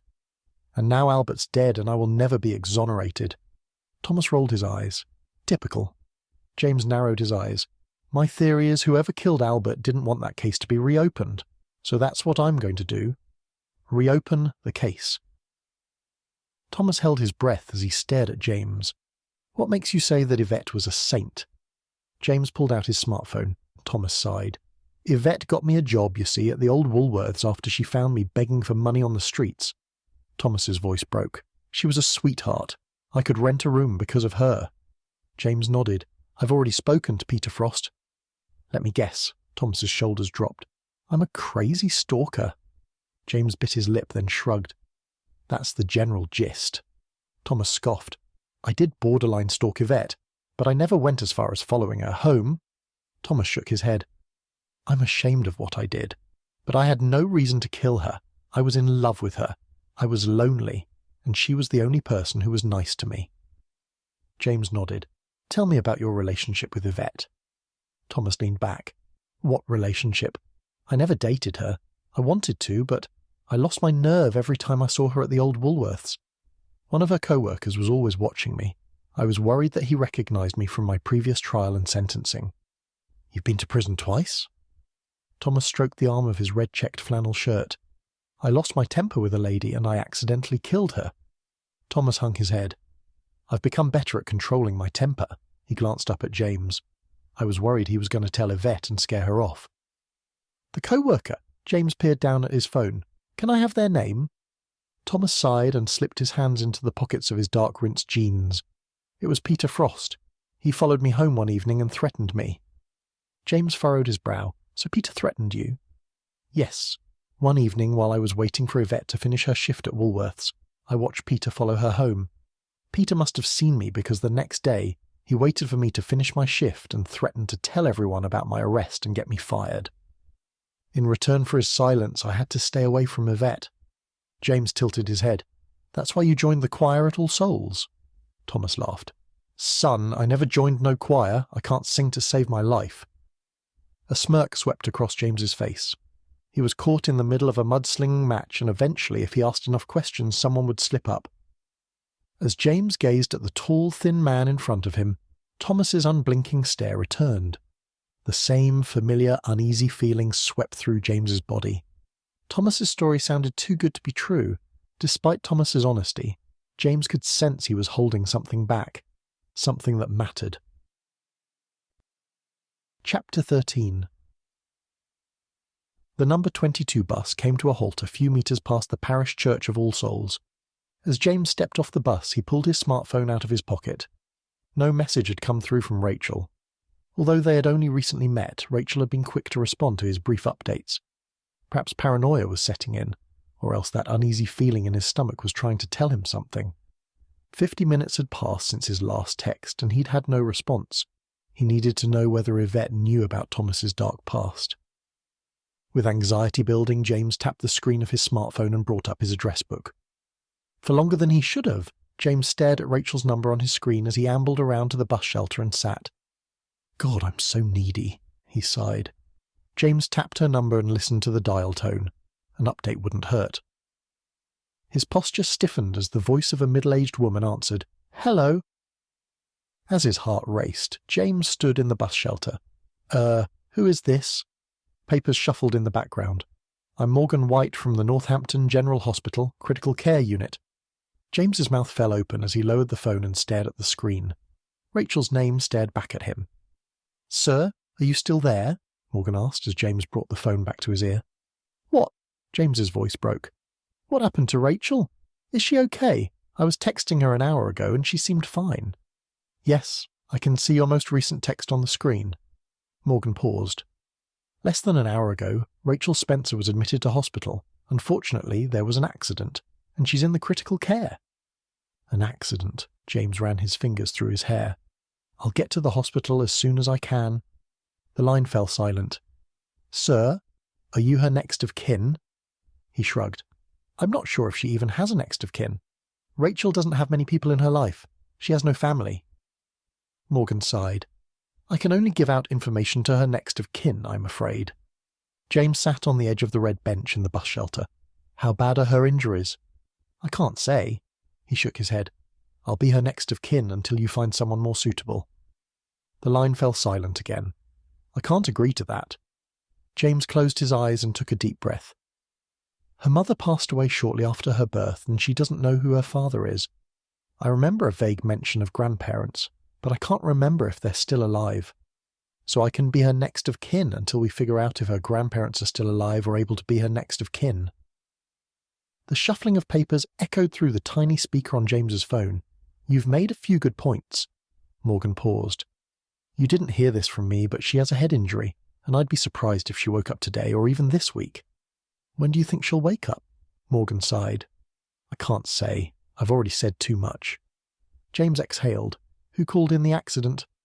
"I need to hang up. I've got a lot of work to do," Morgan said in a hushed tone as the line fell silent. Hunched over in the bus shelter, James pulled the phone away from his ear and tapped the red button on the screen. A bead of sweat dripped from his brow. As he slipped the phone inside his suit jacket, his stomach sank. There's no way this was an accident. Rachel must have discovered something she was never meant to know. Chapter 14. Far off in the distance, a portrait of the crucifixion of Jesus rested on the ornamental screen covering the wall behind the altar. The gold detailing surrounding the crucifix glistened in the altar's light. James paused. A beautifully restored gold chandelier hung from the ceiling of the nave, centred between two marble pillars. The parish church of All Souls was exquisite, a far cry from the Église Notre-Dame-la-Grande in Poitiers. With holy water dripping from his fingers, James headed down the marble-tiled floor. Hunched over and sitting in a pew near the marble column on the right-hand side of the nave was Father Edward Harrington. James ran his fingers through his hair as he drew closer to the dark-stained polished bench. As James shuffled along the narrow bench row, Edward glanced up at him. A pinched expression swept across the rector's face as James sat next to him. James nodded. "Sorry to disturb you. I need to ask you a few questions about your brother's last moments and the case he was looking into the day he was murdered." Edward sighed. James bit his lip. "I realise this is a tough time for you, but there are things that don't make sense to me." "It's okay for you to be asking questions." Edward straightened. "It's all I can think about. Why do you think I'm sitting here and not doing my weekly pastoral care visits?" Anxious about arousing Edward's suspicions, James tilted his head as he considered the phrasing of his first question. James leaned forward and stared at the ornamental screen. He furrowed his brow as he glanced at Edward. "I overheard Dias Anwar Khan mention that you and your wife had dinner with your brother and his wife, Emma. What happened after dinner? Did you have time to hang around and chat with him?" A smile swept across Edward's face. "Albert and I retired to his study for our usual game of chess and a glass of scotch. He insists that I have one. Albert is—" Tears welled up in Edward's eyes. "Was relentless, even as a kid. If he wanted something, he always got it, usually by wearing you down." James reached out and rubbed Edward's back as the man sobbed. Edward peered at James, his reddened eyes glazed over. "Sorry." "What did you chat about during the chess game?" James asked with a sympathetic smile. Edward rested his hands on the back of the pew in front of him and stared straight ahead. Albert spoke about how becoming a father had changed his perspective on things. He seemed excited about becoming a father. Edward looked at James. He mentioned that Emma's mood swings were driving him spare. Edward leaned back and held his hands up. "His words, not mine. I think Albert thought he was doing something wrong." James took a deep breath. A slight vibration coming from the internal pocket of his jacket caused him to sigh. He didn't need to check his phone because only one person would be texting him.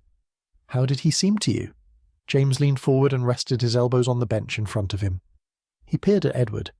"Did Albert tell you, however subtly, that he was being harassed or had concerns?" Edward wrinkled his brow. "You think he was being harassed?" "Perhaps," James shrugged. "I need to be open to all the possibilities." Calm but measured, Edward cocked his head. Observant, just his usual self. "Really?" James narrowed his eyes. "Did Albert mention why he was investigating Yvette Spencer's case after all this time?" "It surprised me when Albert mentioned that Rachel Spencer had turned up at his door. Albert brought it up casually as we were playing chess." Edward shook his head. His tone felt like polite conversation. James raised his eyebrows. "Do you know why he told you about the case? Was he just thinking out loud? Do you think he had a reason?" Edward pinched the skin around his throat. "Albert wanted to know what I remembered about the murder of Yvette Spencer. He was the Crown prosecutor at the time and was anxious that this case would come back and haunt him, now that he was about to be sworn in at the magistrate's court." Edward shrugged. "Albert never came out and stated it outright, but I could tell that's what was on his mind." "How do you know that?" Edward jerked his head back. "Surely you know. Albert was about to be sworn in as the magistrate of the Northampton courts." James pursed his lips. "What do you remember about the case?" "Yvette was in the choir while I was director of music at All Souls. She was always punctual at choir practice, but that's all I can tell you. Thomas Walsh joined choir practice close to her death. He was convicted for the crime." Edward raised his eyebrows. "I'm pretty sure the Northampton Tribune covered the story. It was 20 years ago. I gave a statement to the police during the initial investigation in 1990. Back then Albert was tight-lipped and gave out very little information during his questionings as the Crown prosecutor." Edward pursed his lips. "Sorry, that wasn't very helpful." "What time did you leave?" Edward squinted. "Around 11. "What was the study like when you left?" "Well, the chessboard and scotch were out on Albert's desk when I left." He usually lets me find my way out by myself." James nodded. A few seconds later, he stood, then made his way up the row towards the church's centre aisle. He reached into his pocket, pulled out his smartphone and glanced at the message on the screen. It read, "How's the story? Fill me in ASAP." A wave of nausea swept through his body as he slipped his phone back inside his jacket. "Ed, I'm about to lose my story." His eyes widened as a thought popped up. James whirled around and gazed at Edward, who was standing in the middle of the aisle staring at the altar. "Out of curiosity, where did Albert get his chessboard? My grandfather is after a chessboard that's more of a collector's item."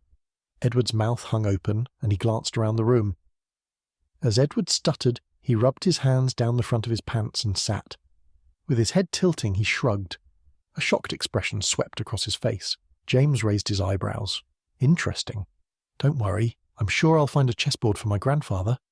James sauntered up the nave towards the doors. As he inched closer to the narthex, a blur of black and brown ducked behind the pillar. Eavesdropping. Bent over the back pew, Philippa Harrington flicked through a stack of church bulletins. James grimaced. "Isn't it a bit early to be printing the church bulletin?" She turned and glared at James, then straightened. He smirked. James walked over to the pew and glanced at the stack of paper. "This morning, I interviewed Rachel Spencer, and she mentioned she was looking for information about her mother, Yvette Spencer. Did she ever come here and talk to you or your husband?"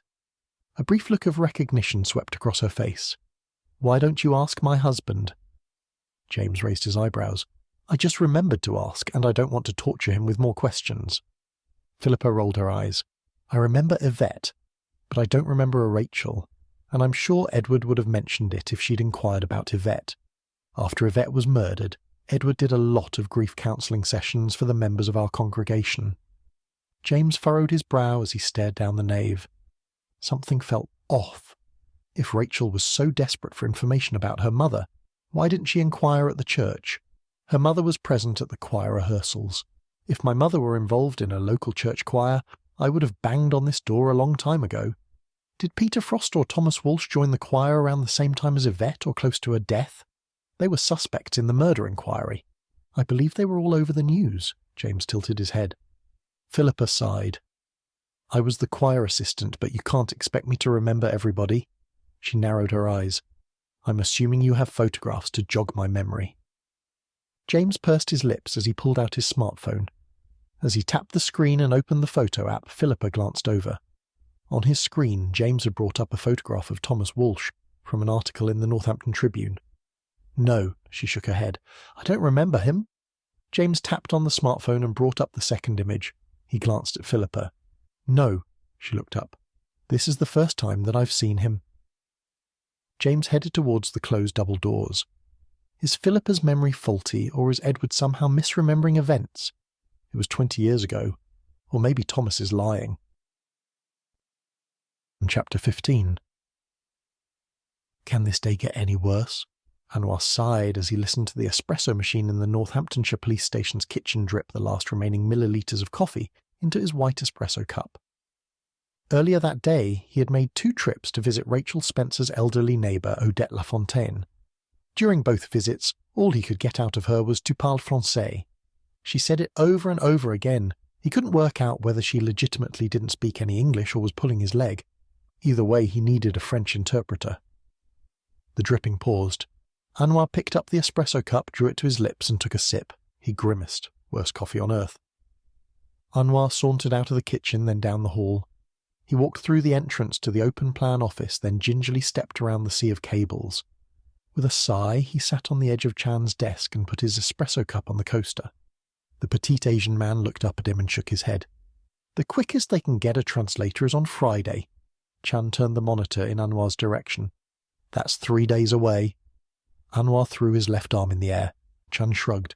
"It's the best I can do." Anwar jumped off the desk and paced up and down the narrow aisle near Chan's workstation. "I guess I could ask Lalonde and get a certified translation from a clerk." Chan frowned. "He's French.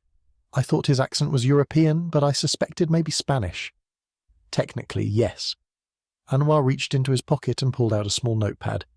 He flipped through the pages. Born in New York but lived in Poitiers in central western France since he was 3, moved to Oxford and studied a bachelor's degree at All Saints College. Chan swiveled around in his chair. Isn't he still a suspect? He has a complete lack of body strength and an equally weak constitution. Anwar sighed. You saw him throw up at the parish church of All Souls. And the body wasn't dumped. Albert drove the car. The evidence in the Mercedes explains this. And the pathologist estimates the time of death to be around midnight. That night, James was at the Queen's Head with Will Thatcher until midnight. The pub was locked down. Chan nodded as he leaned back in his chair. So his alibi checks out. Anwar groaned. What's with the hesitation? Chan tilted his head. Anwar sighed. I don't think he's going to cooperate unless I offer to share information with him. Chan folded his arms. How do you know that? He's the press. Chan nodded. The other day I saw him at that new coffee place close to 5. It's the one with the cheesy name. The barista told me he was a regular, same time every day. Chapter 16. The pungent aroma of burnt Italian coffee beans filled the newly opened inner-city cafe, Coffee Haven. The barista boiled the milk, then slammed the metal jug on the coffee maker, disrupting James's train of thought. James's stomach rumbled. He checked his watch. Reese would still be in his office, pacing, swearing, and yelling at some poor, unsuspecting victim. It wasn't safe to return to the office. The second he walked through the front door, Reese would be all over him like a rash, quizzing him for information about his first story. As James peered down the long queue, someone tapped him on the shoulder. He jumped, then whirled around to find DS Anwar Khan standing behind him. A pair of deep brown eyes narrowed as they stared at him. You know that what you're doing is dangerous, right? Anwar wrinkled his brow. All you need to do is ask the right person the right question and you'll end up in a body bag. James rolled his eyes, then turned around to face the counter. The queue hadn't moved, not even a millimetre. Lalonde, isn't that French? James sighed. Someone looked me up on the immigration databases. Are you a little bummed that I'm here legally, detective? James smirked as he turned around. Anwar glanced at his feet. Is that your native language? James jerked his head back. Do I not sound French to you? Anwar sighed, then hung his head. Have you spoken to Odette Lafontaine, Rachel's neighbour? James raised his eyebrows. She keeps saying tu parles français. I've returned with a female officer because I thought the lady feared me, but I just got more of the same. Anwar shook his head. James laughed. Do you need my help? This must be killing you. Anwar grimaced. I need an interpreter to interview Odette. I could bring you on as a consultant, but I'll need to record the interview and provide a certified translation. James narrowed his eyes. This morning I was suspect number 1 and now I'm a consultant. What are you up to? The intoxicating aroma of rose and lavender made James's eyes water as he leaned in and gently placed a kiss on both of Odette's cheeks. Odette leaned to the side and narrowed her eyes at Anwar, who was standing behind him. Anwar leaned forward and nudged James. Sooner than expected, James regretted having agreed to the interview. After 20 minutes of Anwar lecturing him about how to interview suspects and gather information for an investigation, what James needed was a reminder nudge. He didn't understand why Anwar was treating him like he was stupid. Another poke in the ribs jolted James back to reality. James sighed. I know you're impatient, but there are certain social pleasantries that are expected of me before I can begin a conversation. I need to be polite to get her on our side. Anwar rolled his eyes. As James whirled around, a smile disappeared from Odette's face. Parlez-vous français? Odette asked in a hushed tone as she leaned forward. Do you speak French? James nodded. Je dois vous poser quelques questions. James took a deep breath as Odette's face dropped. I need to ask you a few questions. For the next 10 minutes they discussed the events leading up to Yvette's murder, but since Anwar couldn't understand French, he had to wait for a translation. As the conversation dragged on, James could feel Anwar's impatient glare. Anwar leaned forward. Ask her about Thomas and Peter. James rolled his eyes at Anwar as he listened to Odette rehash the events in extraordinary detail. James pulled out his smartphone and glanced at the time on the recording app. Did you ever see Thomas stalk Yvette in the months leading up to her murder? James asked in French as he dropped the phone back inside his jacket. Je l'ai vu dans la rue, une semaine avant sa mort tragique. Odette pointed across the balcony to the courtyard below. Il faisait des allées et venues, et puis il jetait un œil à sa porte. mais jamais il ne monta les escaliers. Both James and Anwar peered into the courtyard. She saw Thomas pacing around the courtyard and looking up at Yvette's front door a week before Yvette's murder. James sighed. Apparently he never came up to her flat. "What about Peter Frost?" James asked in French as he leaned against Odette's doorframe. "He never visited Yvette. If he visited her, I would have seen him. Those stairs are the only way up and down," Odette said in French as she folded her arms. "Did you keep Yvette's diaries, hoping you would see Rachel again one day?" James asked in French as he peered over Odette's shoulder. He glanced at Anwar, whose bored expression was reflected in Odette's large, polished silver tray. "I didn't know she had a baby. I took the diaries because I didn't want the police combing through her private thoughts," Odette said in French as she leaned over and glared at Anwar.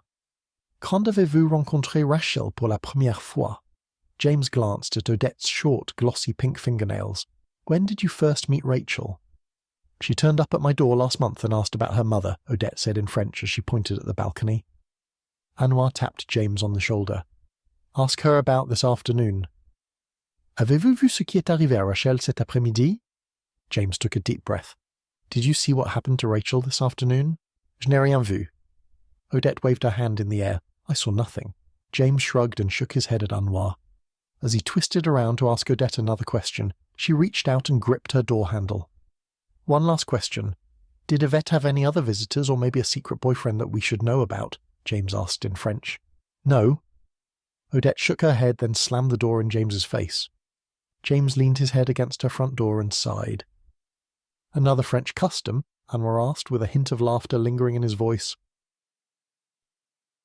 Chapter 17. This is going to be a disaster. After James had parted ways with D.S. Anwar Khan the previous evening, he hoped that would be the last time they would interact. But here he was on the dicier side of town, opposite Hammer and Nail with Anwar in tow. There was no way a convict on parole would answer his questions with the fuzz looming in the background. On top of that, he was about to enter a narrow shop and speak to a man with a history of violence, one who had a plethora of objects to pick up and throw. Just another day at the office.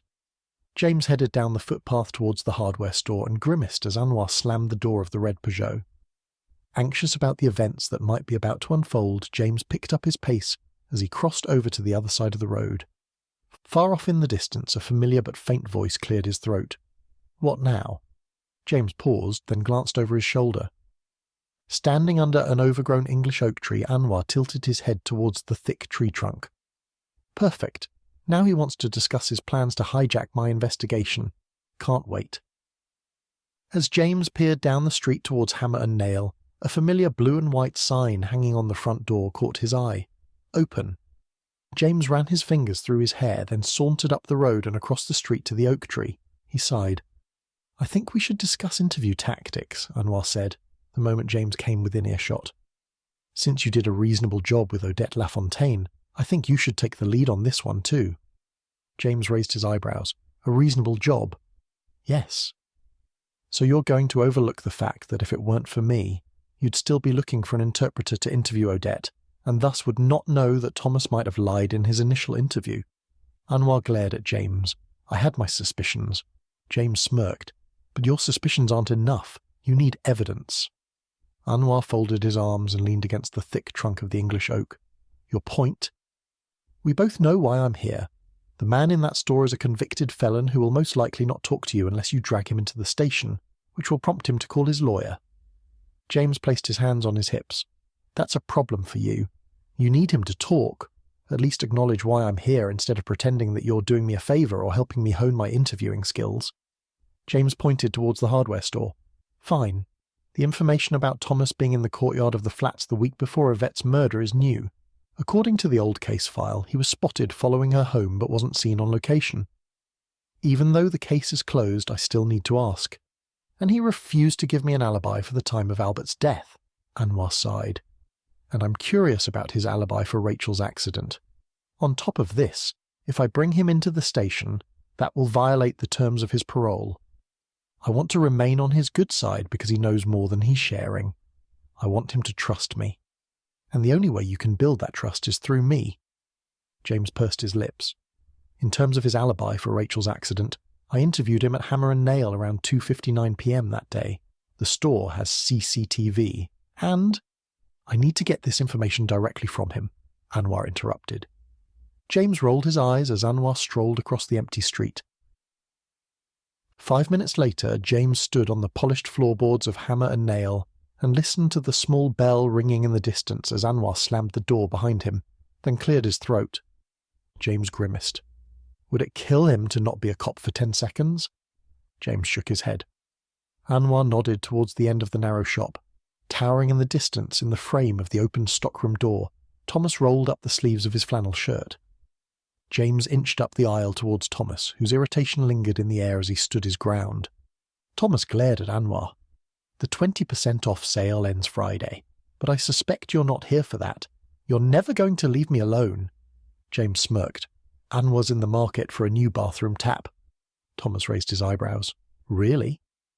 And, James nodded, we wanted to clear something up with you. What's that? Thomas pushed his black plastic frames up the bridge of his nose. A source has come forward claiming to have seen you in the courtyard and looking up at Yvette's front door a week before her murder. James stepped back as Thomas narrowed his eyes. So the old bat is still alive and causing trouble. James raised his eyebrows. Odette? Thomas took a couple of steps forward. Earlier you said the information about you following Yvette home was false, and now someone is saying they saw you. Thomas inched closer to James. I've already served time for Yvette's murder, so what's it to you? James placed his hands on his hips. You claimed not to have committed the crime you went to jail for. You get how this looks? Don't you want to clear your name? Thomas shook his head. Have you ever done something that you were ashamed of? I have. I followed Yvette home. All I wanted to do was ask her out. But when I realized I was stalking her, I panicked, stood in the courtyard for a few moments, then went home. Anwar sighed. The old bat isn't a liar after all. James glanced over his shoulder and glared at Anwar, who had leaned against the cash register counter. The next morning the old bat turned up at Woolworths and let it slip that I wasn't the only male visitor Yvette received. Thomas's eyes glazed over. She enjoyed every second of my reaction. That woman enjoys the pain of others. She's sick. You're talking about Odette Lafontaine? Anwar asked as he strolled up the aisle and stood behind James. Obviously. Thomas shook his head. Who else could I be talking about? James narrowed his eyes. Do you know who she was referring to? Did you ever see her with another man? Thomas shrugged. I assumed she was referring to Peter because I saw them in a cinema matinee together. It was the same week. The day Yvette died, did you see her with a man that night? No. Thomas pushed his black frames up on his nose again, stormed down the aisle, then paused as he rummaged through the overstocked shelves. Are you sure? James sauntered down the aisle and stood next to Thomas. I believe you didn't do this, but to be honest, the arrest seems too convenient. They pinned the crime on the convenient option. Thomas paused. I would never hurt Yvette. I told you she was an angel, just like Mr. Abdallah, who owns this shop. I need to know if you saw anything or anyone suspicious the night she died. You need to tell me even if you discovered someone while you were stalking her. A tear trickled down Thomas's cheek. That night. Thomas glanced over James's shoulder at Anwar. I can't tell you.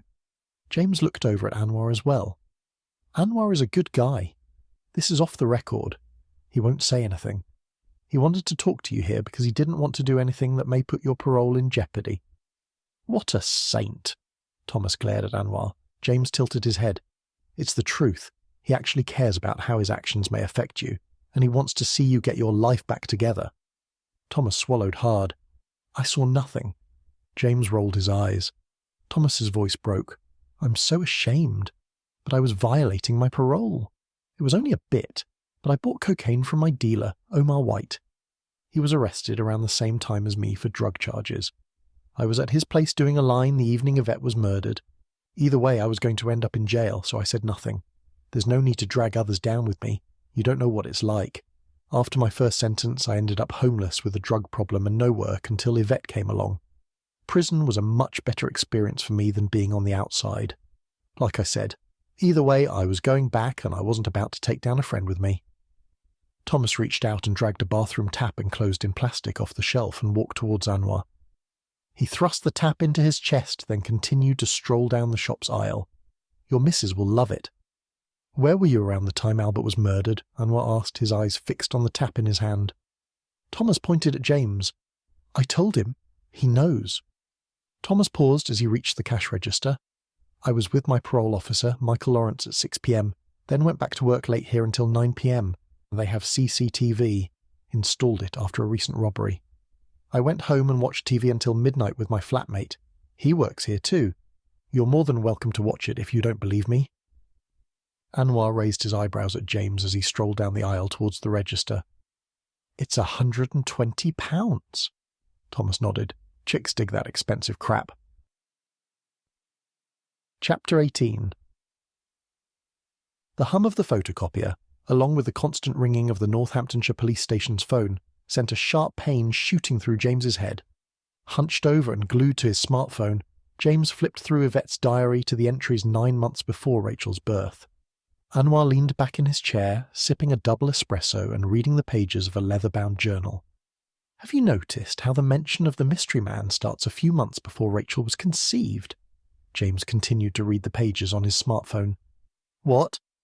Anwar narrowed his eyes. James gave him an eye roll and sighed.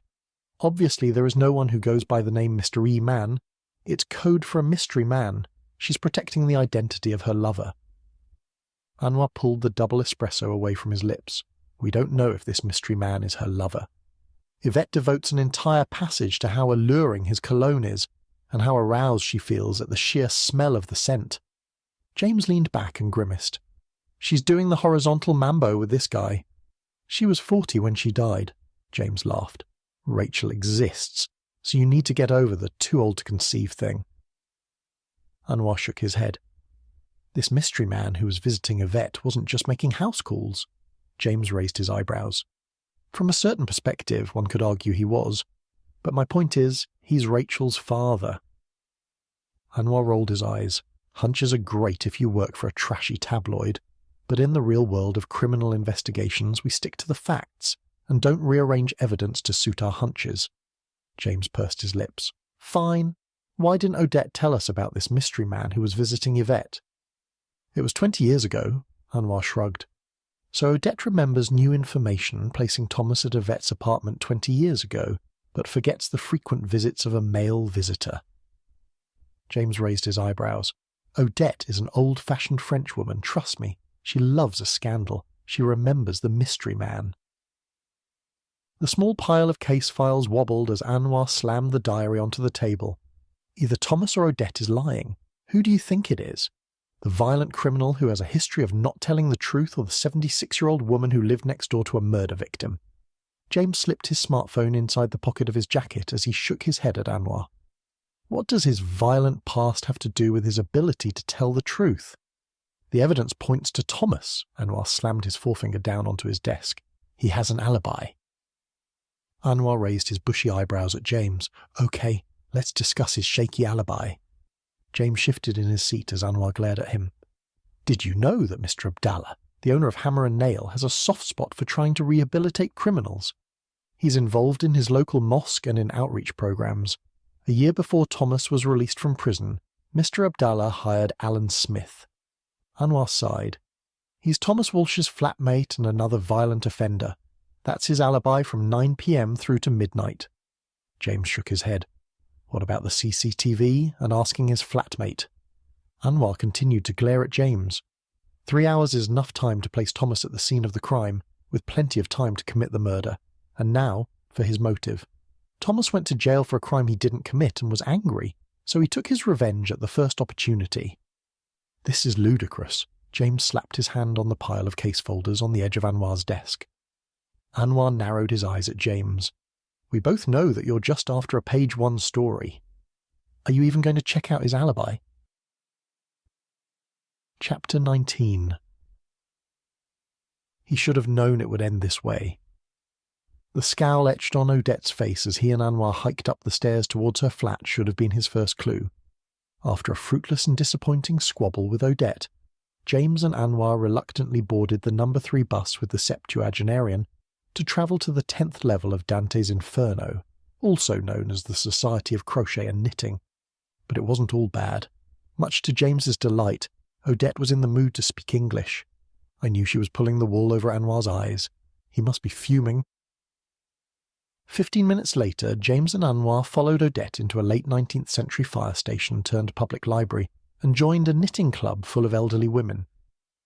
In among the sea of grey, yarn and spectacles, James sat between Odette and Anwar, who was holding a set of medium-sized knitting needles and attempting to cast on stitches. Judging by the stares and whispers, he was doing it wrong.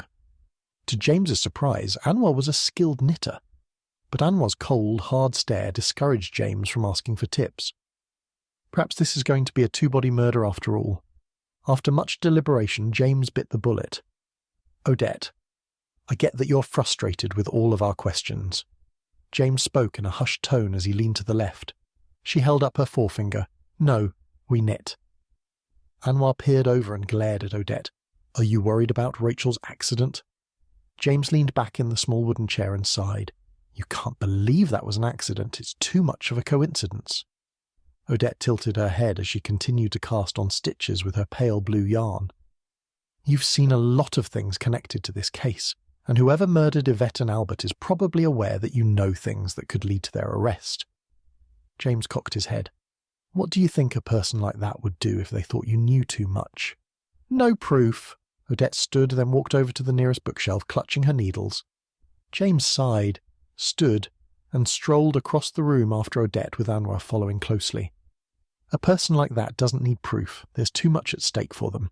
If you talk to Anwar, then he'll be able to protect you. James rolled his eyes as he meandered around the shelves after Odette. She paused, then faced James. I'll say nothing. James ran his fingers through his hair. It will not work out like that. The murderer will see you as a liability and will have no problem silencing you. You live alone. If you got into trouble, how long would it be before someone noticed? Odette reached across the shelf and pulled out a glossy hardback book, Knitting for Kids. Anwar sniggered. Don't you want to make sure this person ends up behind bars? Odette frowned and closed her eyes. Fine, you win. James took a deep breath. I know you were taunting Thomas Walsh as he was working in Woolworths just before Yvette was murdered. According to statements provided to the police, you mentioned Yvette had a male companion who frequently visited her flat. She shook her head and waved. Such a drama queen, that one. Odette. You too. She waved her finger at James. I only heard voices and I never saw him leave. But I knew he wasn't Thomas or Peter. He had an unfamiliar accent. Anwar cleared his throat. Are you sure you didn't see him? I'm sure. Her gentleman paid a few visits but stopped maybe 6 months before Yvette died. Maybe longer. He just disappeared, Odette snapped. And you haven't heard the voice since? Odette shook her head. The night Yvette died, I thought I heard the voice. But I was drifting in and out of a dream, so I wasn't sure if it was real. That's why I say no. James pursed his lips as he grabbed the book. Cast your mind back to the day of Rachel's accident. Are you sure you didn't hear or see anyone around Rachel's flat? Odette shrugged. Nothing useful. What did you see? James whispered as he glanced around the library. Nothing much, Odette said as she waved at James. Muffled arguing around 7:30 a.m. It wasn't the same voice. 30 minutes before the argument, I saw the lady from the Christmas pageant outside Rachel's door. I saw her in the mirror above my fireplace. Do you know her name? Anwar called out from behind James. Odette folded her arms and glared at Anwar. If I knew her name, I would say so. I'm Catholic. I don't go to the Anglican church. James nodded. So she had no distinguishing features? Nothing stood out to you. Well, Odette looked over at the bookshelf. She has brown skin and curly hair, I think. But you're not allowed to say that these days. I'm not a racist, you know. James made eye contact with Anwar and pulled out his smartphone. A couple of moments later, James stared at the screen as he waited for the website of the Parish Church of All Souls to load. As he turned the screen around to show her the photo of the church's staff, Odette nodded. Her. Chapter 20. Slam. James grimaced as Anwar closed the door to the Peugeot. Anwar crossed the street and strolled towards the book bin. With his hands in his trouser pockets, James hunched over and ambled towards the bookshop as he listened to Anwar's conversation. I don't care. I need all entrances and exits of that hospital covered. One man outside the patient's room will not cut it. Chan, just do it. I don't care what he says. The station needs to put its resources towards this case. It's important. Anwar groaned. James paused. We should interview Philippa before this guy. Anwar glared at James. I'm not interested in talking. I want to catch her in the act. If she's responsible for Rachel's accident, then she or whoever it is will be back to finish what they started. And I want Peter's alibi. He's hiding something. I want to know what it is. Trust me, I have no intention of leaving any stone unturned." "That's a gamble," James sighed as he strolled towards the blue-grey French doors. As he reached for the handle, he peered up at the looming grey clouds. Summer's over. The door creaked in protest as James pulled it towards him. A tiny familiar bell chimed from above. Far off in the corner of the store, clutching a stack of books, Peter turned and smiled, but his smile soon faded. "What?" Peter snapped from across the empty bookstore. Anwar sighed as he let the door close with a bang. "We just need to ask a few questions." Peter narrowed his eyes at James. "I know why you're here. Am I your only suspect? I'm pretty sure this is harassment. Let me guess." Anwar weaved in and out of the tables lined with books on the left-hand side of the room. "You have rights." Anwar glanced up and smiled as he picked up Tom Clancy's Balance of Power. Peter opened his mouth as he slammed the books down on the counter, then he closed it. James smirked as he peered over at Anwar. "I need your insights regarding Yvette's dating life." Peter crossed his arms. "Thomas is the brat's father. There's no more to discuss." "Apparently there is." James tilted his head. Peter rolled his eyes. James took a deep breath. "Yvette was seeing someone 6 months before she was murdered and potentially had a visitor that night. It wasn't me." "Let me finish." James raised his eyebrows. "Thomas let it slip that Odette was taunting him about a male visitor who was stopping by Yvette's flat. Did Yvette ever tell you she was seeing anyone? Did you see anything?" "I dated Yvette twice, and I was super keen to keep the dates going a little longer, if you know what I mean. But I was never let inside. I was always denied entrance. So it's not me they're talking about. She never spoke to me much after our last date. She avoided me at work, but she was close to Thomas." Peter's face flushed a shade of crimson. James smirked. "How did that make you feel?" Peter shook his head and rolled his eyes. "What are you, a shrink?" James bit his lip. "Judging by the way you said she was close to Thomas, I'm going to conclude you were angry." "It was 20 years ago. I gave him a hard time. I recognized Thomas from his first arrest. That man has a history of violence and was stalking a woman I cared about, and they were dating. Of course, I was pissed." "Did you ever threaten him?" James reached into the inside pocket of his jacket and glanced at the recording timer on the screen. "Yes. I followed Thomas home one evening and told him to stay away from Yvette." Peter sighed. Not that it did her any good. James raised his eyebrows. "Has it ever occurred to you that Thomas might have been trying to get his life back together?" "Come off the grass!" Peter slammed his fist on the counter. "All the evidence points to Thomas killing Yvette. Justice was served. Case closed. You can't possibly think that he's innocent." "When was the last time you dated Yvette?" Anwar asked, still clutching the Tom Clancy novel. "I don't know. It was 20 years ago." Peter leaned over the counter and narrowed his eyes at Anwar. "Was it 6 months before she died?" James asked as Peter glanced over at him. "What?" James inched toward the counter. "Did you stop dating Yvette 6 months before she died?" Peter shrugged. "I guess, maybe sooner. Honestly, I can't remember." Anwar walked to the cash desk and slammed the novel on the counter. He reached into his back pocket and pulled out his wallet as Peter tapped away at the keys on the till.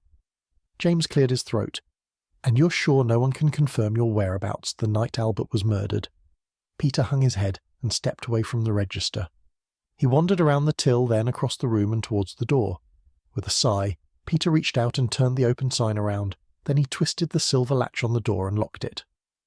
Silently, he strolled to the cash register and continued to ring up the sale. As he scanned the barcode on the back of the book, Peter looked up at James. "There's a reason I returned to Northampton, and I would like to avoid a similar situation happening in my hometown." After reaching under the cash desk, Peter pulled out a paper bag and slipped the novel inside. "I was living in a small town near Wiltshire. At my last workplace, I got involved in a brief fling with the barista along the high street. His name was Michel Dubois. I was caught, and I couldn't escape the small-town chatter, stalking, harassment and hate mail. Everything I said and did was up for debate among the locals.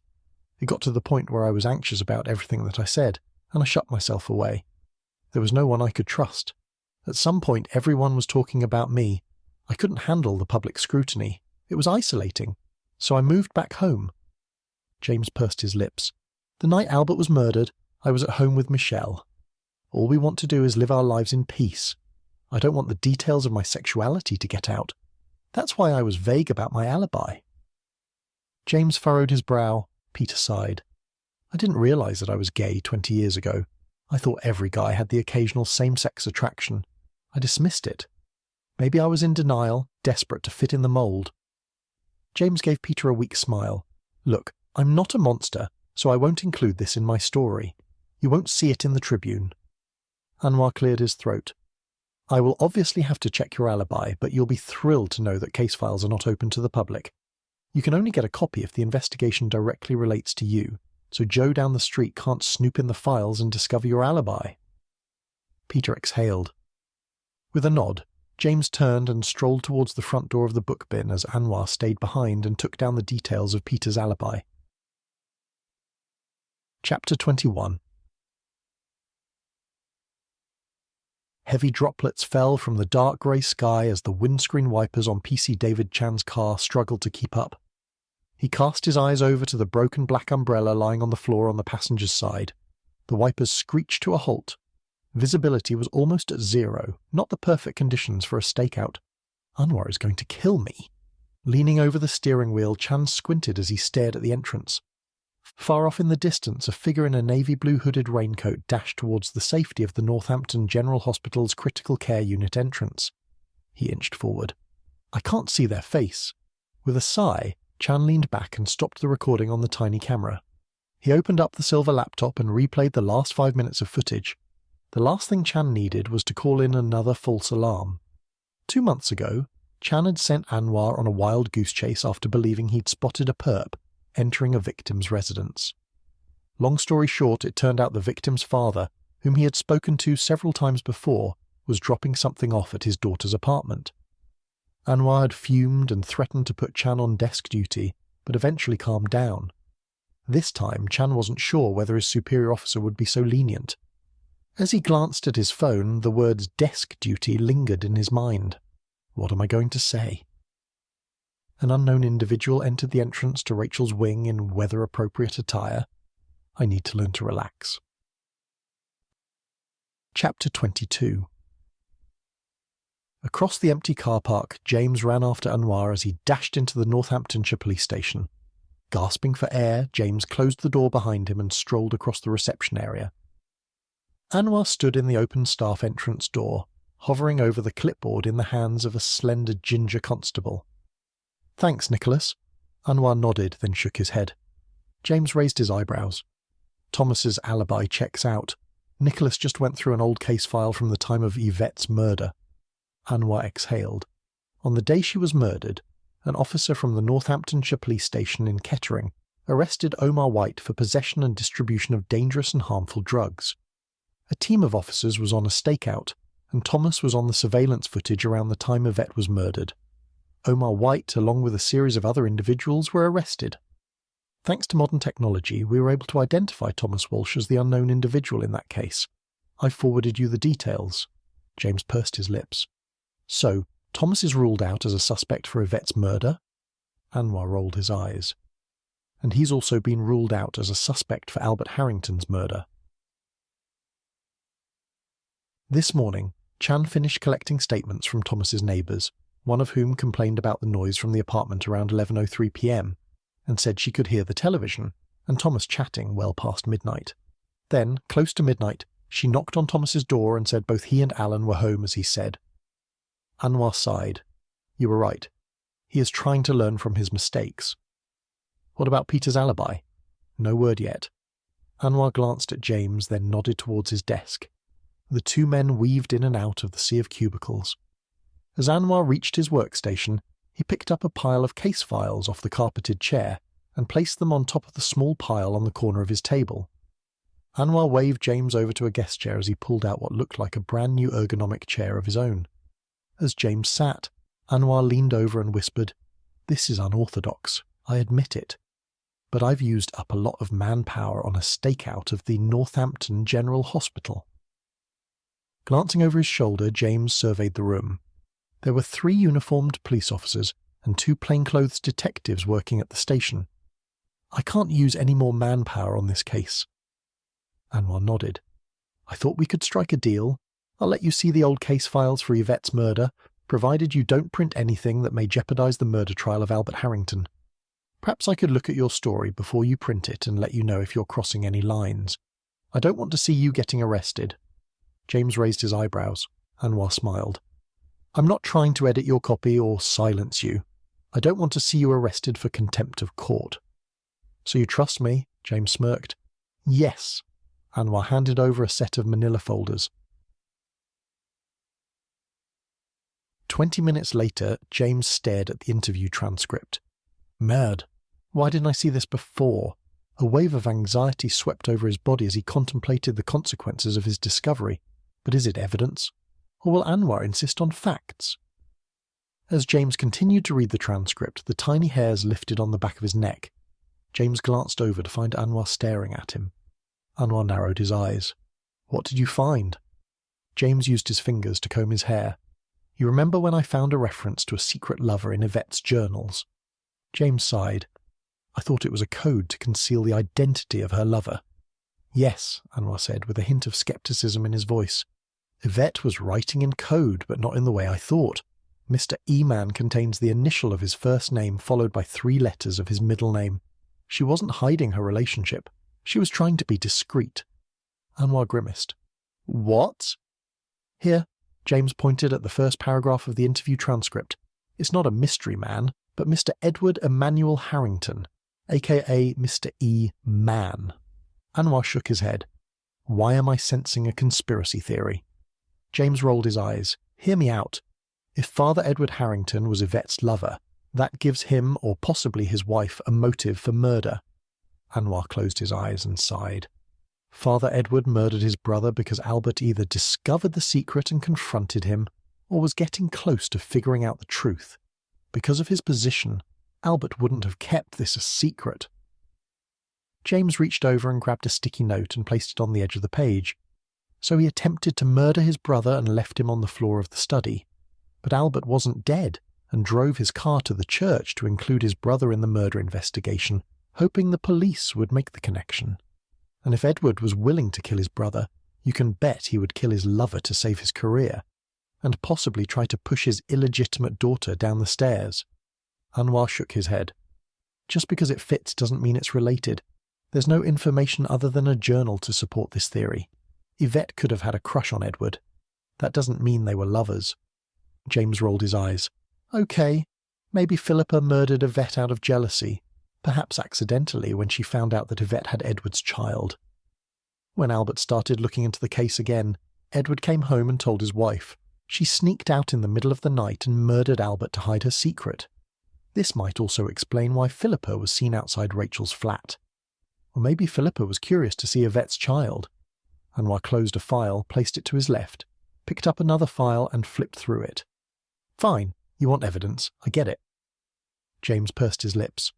"Why don't you check to see if Rachel is related to Albert through DNA? Because they have multiple samples of Albert's DNA from the crime scene. You could ask for Rachel's DNA to rule her out as a suspect. If Albert is her uncle, the DNA should reveal this. She'll be a partial match." Anwar sighed.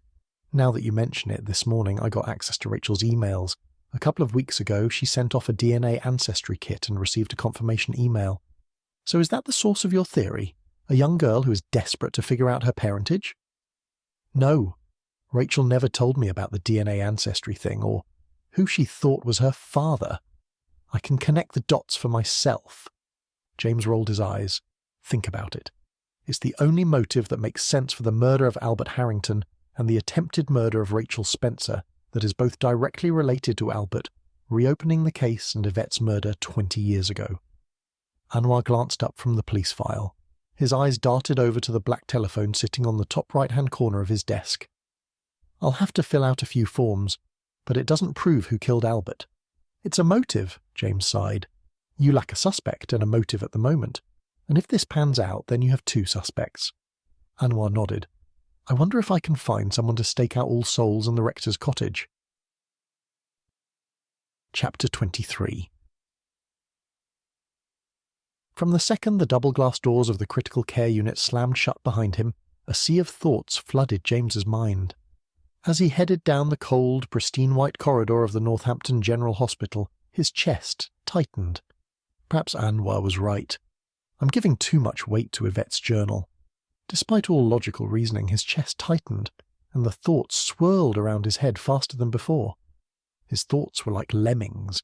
Once he swatted a thought away, two more cropped up in its place. Taking a deep breath, James paused as he reached the ward's reception desk. A red-haired, middle-aged woman with a pixie cut glanced at him. Pinned on her sky-blue dress was a metal badge bearing the name Morgan White, with an upside-down watch hanging underneath. "I'm here to see Rachel Spencer. Detective Anwar Khan called ahead to let you know I was going to watch her room." James relaxed his posture. "And you are?" Morgan levelled her hazel eyes on James. He tugged at the collar of his shirt. "James Lalonde." Morgan nodded and pointed down the corridor. "Room C10. It's down the hall." With a nod, James turned and glanced down the corridor in the direction of the room. As he stepped back from the desk, a voice whispered behind him. "Father Edward Harrington visited the patient a while ago." James whirled around to see a short woman in a dark blue shirt peering up at him. His stomach sank. "I haven't seen him leave. So maybe he's still reading to Rachel," the petite woman said with a shrug. James's mouth hung open as he glanced down the hall. Merde. Father Edward is just visiting. Over the years, he has been quite devoted to a few members of his parish who spent time on the ward, including Maurice Lafontaine. "Maurice has been in critical care for almost 20 years, Morgan said in a reassuring tone. The room spun. A small hand grabbed James's left elbow. "He's not reading Rachel her last rites," she said, as James glanced over his shoulder at the petite woman standing behind him. "Usually his wife and the patient's family members are present." "And the officer on duty?" Morgan pointed down the hall. "He was called away an hour ago." With his eyes bulging, James headed down the corridor towards the slightly ajar door of room C10. Sweat dripped down his brow, and his heart raced as he calculated his next move. Sprinting towards Rachel's room would draw too much attention and announce his arrival. He needed to be more calculating. As he approached the door, James peered through the gap. Inside the room, Father Edward stood by Rachel's bedside, clutching the tips of her fingers. Relief swept over James as he nudged the door open. After stepping inside the room, James closed the door behind him. Peering over his shoulder, James met the pale green eyes of Father Edward. In silence, the two men stared at each other. As James turned to leave, his eyes caught the syringe in Father Edward's right hand. Merde. I was right. Taking a few steps back in rapid succession, James smacked the back of his head against the door. A dull pain shot through his skull. Edward wandered towards him, balancing the syringe between his finger, just like James's grandmother used to do every flu season. "So good of you to join us, Mr. Lalonde." Father Edward gestured towards Rachel's sleeping body. A lump formed in James's throat as he stared at the syringe-wielding man strolling towards him. "Move, you fool!" Pinned against the wall in fear, James inched along the length of the small hospital room. "Not feeling chatty today? No intrusive questions on your mind?" James stared at the clear liquid in the syringe. Edward hadn't used it on her. Edward followed James's gaze to the syringe. "I guess you're wondering what's in here. Because you're about to find out, you have the right to know," Edward said in a calm, eerie tone. "I had intended to inject Rachel with this, but since you're here, it's only right that you should go first." James sprinted around Rachel's bed, pushing the overbed hospital tray between them. Trapped in the corner between a syringe-wielding madman, a chest of drawers, and a ventilator, James realized his mistake. Casting his eyes towards the door, James took a deep breath. The metal wheels of the overbed tray squealed as they were dragged along the Arctic blue polysafe flooring. "It's 1,000 milligrams of fentanyl." Father Edward tapped the side of the syringe. "It's the street variety, so heaven knows what's in this. Judging by your scar-free arms, you're an opioid virgin." James peered down at the rolled-up sleeves of his blue business shirt. "We can skip the chemistry lesson." He rolled his eyes. "I get it. I haven't built up an opioid tolerance. Therefore I'll be unconscious in 10 minutes. And, after that, certain heart failure in 6. My grandparents are doctors and lectured me once after catching me loitering in the Leclerc parking lot with a gang of youths. I'm not a moron. How many people have you killed this way?" "None." Edward raised his eyebrows. "Does that surprise you? If you must know, I've worked in a COE rehabilitation centre on the outskirts of Northampton, and I've witnessed a few unfortunate souls overdose on this prescription drug. Over the years, I've put 1 or 2 individuals into a coma this way, but I never murdered anyone, not with this." James shrugged. "I guess stabbing is more your style." Edward lunged. Leaning on the edge of the mattress with his left arm, James hurtled over the bed. He landed and stumbled towards the door. A sharp pain jolted through the inside bend of his right elbow, causing him to stagger back. Glancing over his shoulder, James met Edward's eyes. The room spun as Edward pulled the empty syringe out of James's flesh. Crashing to the floor, James struck his head against the metal clipboard holding the patient file. As he took a series of deep breaths, a tight band formed around his lungs. Merde. Edward crouched down and hovered over James as he squirmed on the floor. Then, out of the corner of his eye, a tall metal object came into view. "Why kill your brother and daughter?" James rasped as a heavy sensation built up in his eyelids. "How is knowing that going to help you?" Edward shrugged. "You know, most people would at least try to escape, but not you. Since you're going to die before help arrives, answering you won't hurt." Fighting the urge to sleep, James inched towards the metal object. "Rachel must die for the same reason her mother had to die. She knows too much, and I have a reputation to uphold and a vocation to protect. On top of that, Yvette wouldn't accept money to help her start over somewhere new. I could tell her daughter would react the same way." Edward sighed. "Albert, on the other hand, much like you, he was relentless. My brother had a black and white view of the world. That worldview had very little room for redemption. He was going to destroy me and was already halfway there. I had no other choice." Loud voices echoed along the corridor, distracting Edward from his monologue. Turning his ear towards the door, Edward appeared to listen to the growing chatter. The room spun as James struggled to keep his eyes open.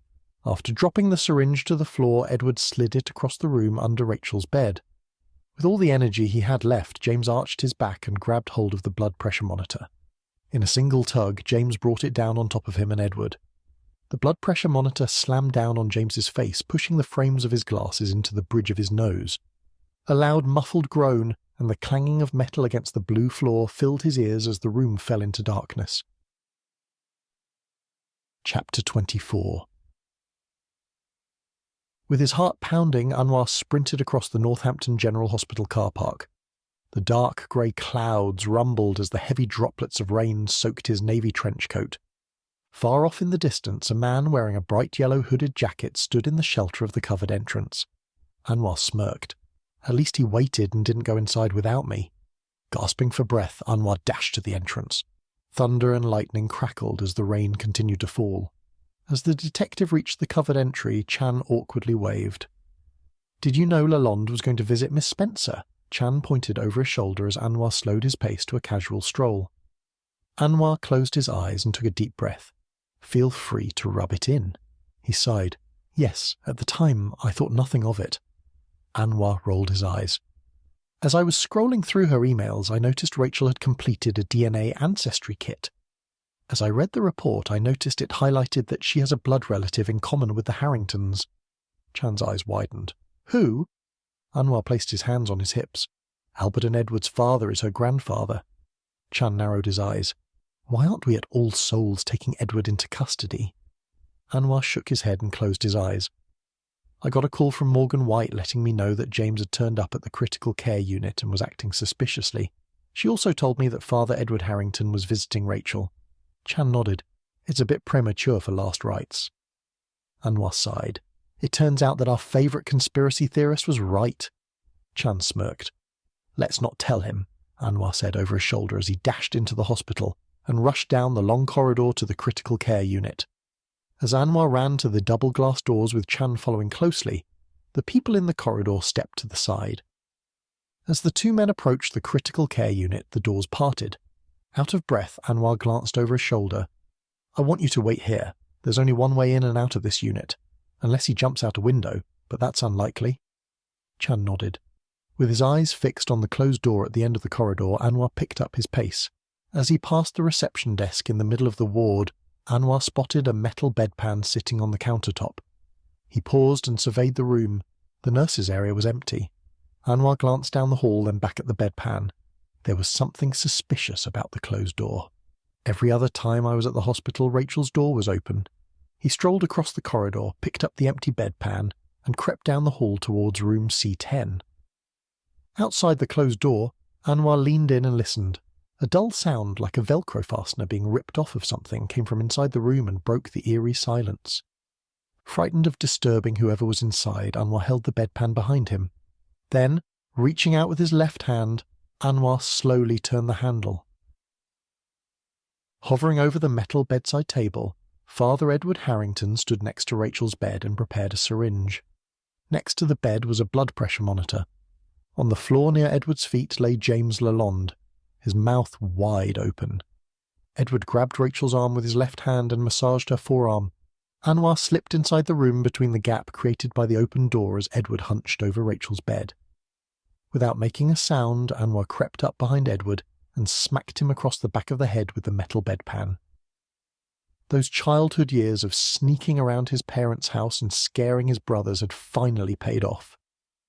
Edward groaned as he slumped forward. A light metallic chink disturbed the eerie silence of the room. Lying on the floor next to the blood pressure monitor was a broken syringe. Anwar sighed. As he manoeuvred around the sea of objects at Rachel's bed, a patch of purple and green caught his eye. He crouched down. In the crease of James's right elbow was a large purple and green bruise. At its centre was a single red dot. Of course! You got stabbed. Anwar leapt up and lunged for the lone red button on the wall. He slammed his hand down on the button. Anwar hovered over James and placed 2 fingers on his neck. I'm sorry. Chapter 25. The bright lights on the ceiling caused James to squint. Where am I? As he raised his hand to shield his eyes, an intravenous cannula with a 3-way stopcock came into view. Beside his bed, an IV stand holding 2 bags of clear liquids towered over him. James strained forward and squinted. The first clear bag read naloxone. A lone thought entered James's mind. Rachel. Is she still alive? Or did Father Edward finish his creepy to-do list? The room spun as James sat up in the hospital bed. To his left, lying on top of the metal bedside table, were a pair of broken spectacles and his smartphone. He picked up his phone and tapped the screen. As the time appeared, James gasped. He had less than 3 hours to meet his submission deadline. Mad. Clutching the IV stand, James swiveled his weary body around. An icy chill jolted through him as his feet touched the Arctic blue flooring. The room spun. He ambled across the room and towards the open door. As he sauntered out of the room and into the pristine white corridor, the familiar surroundings of the critical care unit came into view. James glanced down the empty hall. A gloved hand grabbed his right bicep and he jumped. Mr. Lalonde, you need to rest, Morgan said in a hushed tone. I want to see Rachel. He was trying to stab her with... A sharp pain shot through James's head, causing him to grimace. 1,000 milligrams of fentanyl. She could be dead. Morgan raised her eyebrows. She's fine. I want to see her. James strained against Morgan's grip. She sighed. Fine. You can see Rachel. Stay here. I'm going to get you a wheelchair. You're in no fit state to be gallivanting around. A few minutes later, Morgan pushed the wheelchair up the corridor. Far off in the distance, a lone figure sat on a chair, hunched over and reading a smartphone. Upon approaching the room, James recognized the scrawled mop of thick black hair, Anwar. The detective glanced up and raised his eyebrows at James. Anwar shook his head. Rachel is fine. She woke an hour ago but went back to sleep. Father Edward is in police custody, adjusting to his new surroundings. And Philippa? Apparently she believed Thomas killed Yvette, then murdered Albert in rage when he reopened the case. Anwar rolled his eyes, and she'd lawyered up. James slumped back in the wheelchair. Did she admit to knowing about Father Edward's affair with Yvette? She won't answer any more questions until she has a lawyer present. James furrowed his brow. So I've been thinking. Yesterday, when you were chatting with Edward in his office, I noticed in the fireplace a corner of a page with handwritten text. At first I thought they were burning old documents. Now I'm wondering whether it was the files that Rachel gave to Albert. Anwar raised his eyebrows. And here I thought you took the files as a souvenir. James sighed and nodded as Morgan opened the door and wheeled him inside room C12. Rachel lay peacefully in the hospital bed just as before. We moved her. The police sectioned off Rachel's old room as a crime scene, Morgan said as she applied the brakes to his wheelchair, then stood beside him. Like Detective Khan said, she woke up briefly while we were settling her into the new room. but she had said nothing, and it was only for a few seconds. James nodded. A tiny ping echoed down the hall. Morgan turned, then strolled out of the room and down the corridor. Reaching out, James clutched Rachel's fingers, careful not to disturb the saline drip in her hand. "I'm glad you're okay," James said with a sigh. The wall clock's ticking, the beeping of the heart rate monitor and the whooshing of the hospital doors at the end of the corridor were the background music for his visit. He had no idea what to say to her. Does she know Edward was her father and Albert was her uncle? Will she ever wake up to discover the answers about her past that she desperately craved? After much deliberation, James reached down and fumbled with the wheel of his chair, searching for a brake lever. As his fingers brushed a small metal bar, Rachel's eyelids fluttered. He paused. Her eyelids fluttered once more. James released his grip on the brake. Leaning forward, he held the tips of her fingers as he watched her eyes open. James furrowed his brow. Unsure of what to say, he sat beside her, holding her hand. She smiled at him. A few minutes later, James sighed. He had to ask, but it seemed cruel to ask Rachel questions only moments after she woke up. He took another deep breath. "Do you remember who did this to you?" A pair of footsteps caused James to jump. He turned to see Anwar standing in the doorframe. Tears filled Rachel's eyes. "After you left, I went downstairs and checked my mailbox and received my DNA ancestry results. I never expected it to have any answers, but it did. I'm related to the Harringtons, and that's when I realized he murdered my mother to keep his secret quiet." Rachel sobbed. "As I was leaving to go to the off-license around 2 p.m., Philippa showed up. I challenged her about my results, and she tried to scare me into keeping quiet about the details of my true parentage. She said if it came out, the results would be disastrous for everybody." James leaned back in his wheelchair. "Philippa pushed you down the stairs?" "Half an hour later, around 2:30 p.m., I left for work. When I reached the cement staircase, I was pushed from behind.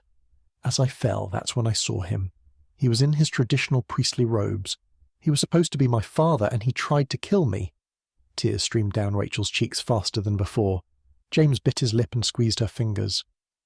She was better off not knowing the truth. Chapter 26. Bang! Chan slammed the door on the filing cabinet in Father Edward's study. It had been 90 minutes since he first arrived at the rector's cottage, and he hadn't found any evidence to prove that Father Edward had known about Rachel's parentage, or found the Scotch bottle and glass that were missing from Albert Harrington's house. Despite having caught Edward in the act of attempting to silence his next victim, Chan thought it would be nice to find a few pieces of irrefutable evidence, the kind that would impress his superior officer, Anwar, but not today. With a sigh, Chan opened the second drawer in the filing cabinet and continued his search. All he found was more church records of past and present parishioners, with nothing slipped in between or hidden behind the files. Closing the second drawer, he opened the third. It was empty. He gave it a second glance, and a small ring of moisture stared up at him from the bottom of the timber laminate cabinet. Chan reached inside his pocket and pulled out a swab sealed in a small airtight vial. He opened the lid, removed the cotton bud, and collected a sample of the liquid. Chan sniffed the brownish hue on the end of the swab before slipping it into the vial and closing the lid. The familiar smell of malted barley took him back to the after-work evenings at the Queen's Head pub. Promising. His phone buzzed in his pocket. What does he want now? With a deep breath, Chan reached into his pocket and pulled out his smartphone. It was just as he expected, another call from Anwar, the 10th to be exact. As he pressed the large green button on the screen, a familiar voice barked through the speaker. "Check the fireplace. Our favourite conspiracy theorist just told me that either Edward or Philippa was burning handwritten pages." As Chan opened his mouth, the line went dead. He's so mad, and for once his anger isn't directed at me. After stepping out of the office, Chan handed the vial to Gordon, a forensics team member, who was bagging a glass jar bearing a similar brownish liquid. Where was that? Underneath a cabinet of glassware near the kitchen table, Gordon shrugged. Chan narrowed his eyes. Edward must have dumped it in a hurry and never got the chance to hide it. Perhaps his wife didn't know he killed Alfred after all. Gordon tilted his head. I guess. There's residue in the bottom drawer in the filing cabinet. Here's the swab. Chan handed the glass vial to Gordon. It's similar in size to the glass. I'm guessing if he kept hold of the glass, then the bottle of scotch would be here somewhere. I'll be in the living room. "We've already done it," Gordon yelled. Chan shook his head and stepped around the equipment lying in the hall, then walked through the open doorway into the living room. The pastel yellow ottoman was pushed over to the side near the large bay window. Next to it was the front grille to the fireplace. He sauntered over to the fireplace and crouched. A sharp pain shot through his knee. An old football injury from a time when he was more interesting had come back to haunt him. The fireplace was empty. He's not going to be pleased. As Chan stood, a pile of ashes in the back corner of the hearth came into view. Crouching, Chan pulled out another swab and poked at the cinders. Towards the bottom of the ashes was a small, thick, burned page. It bore the numbers 1990. His eyes widened. "Gotcha." "Someone call the critical care unit and ask for Anwar," Chan said over his shoulder as he smiled and looked at the page in the hearth. "What?" Gordon poked his head into the living room doorway. "Anwar's phone has died, and I've found something important. I can't move from here, just in case." A few minutes later, with Gordon sitting by his side, Chan listened to the dial tone. "Sorry, my phone died," Anwar said with a hint of panic. "Alfred showed Edward the diaries Rachel gave him the night he died. That's what prompted Edward to kill him." "How do you know that?" "Well, I'm 99% sure that I'm staring at the burned corner of a page from that journal. It's her handwriting, I'm sure. I was reading it last night." Albert must have seen the Mystery Man reference and immediately came to the same conclusion as James. Instead of going to the police, he confronted his brother. Anwar sighed. "Come on, Anwar. I don't mean to speak ill of the dead, but he was super arrogant. This was the type of reckless thing he would do. I've seen the court documents from 1990. He riled Thomas up in court just to incriminate him further." Chan stood as the sharp pain in his knee intensified. "And you're sure?" "I'm sending it off for analysis, so brace yourself for an I told you so." The line went silent. Chan grimaced. "Good work, Chan," Anwar said a few moments later. Chan smiled as he hung up the phone. He picked up a pair of tweezers, grabbed the journal's small cindered piece, and dropped it into the evidence bag. "I've finally done something right." Chapter 27. Glancing at his smartphone, James wondered whether he'd made the right decision.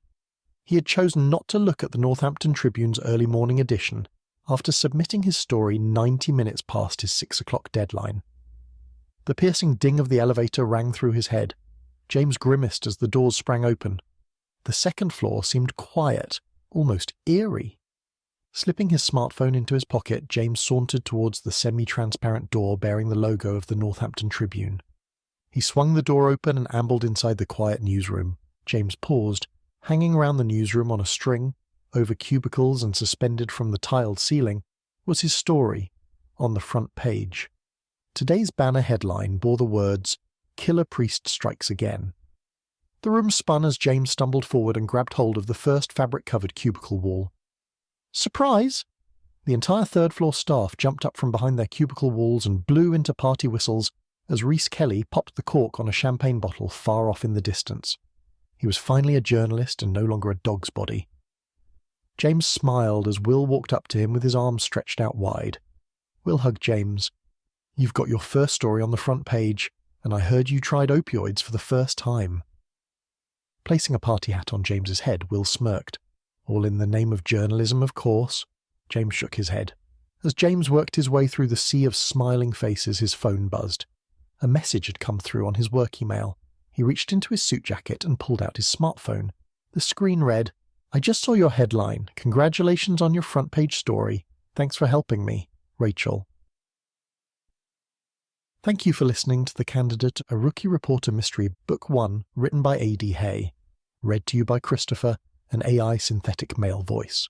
Copyright 2021. All rights reserved.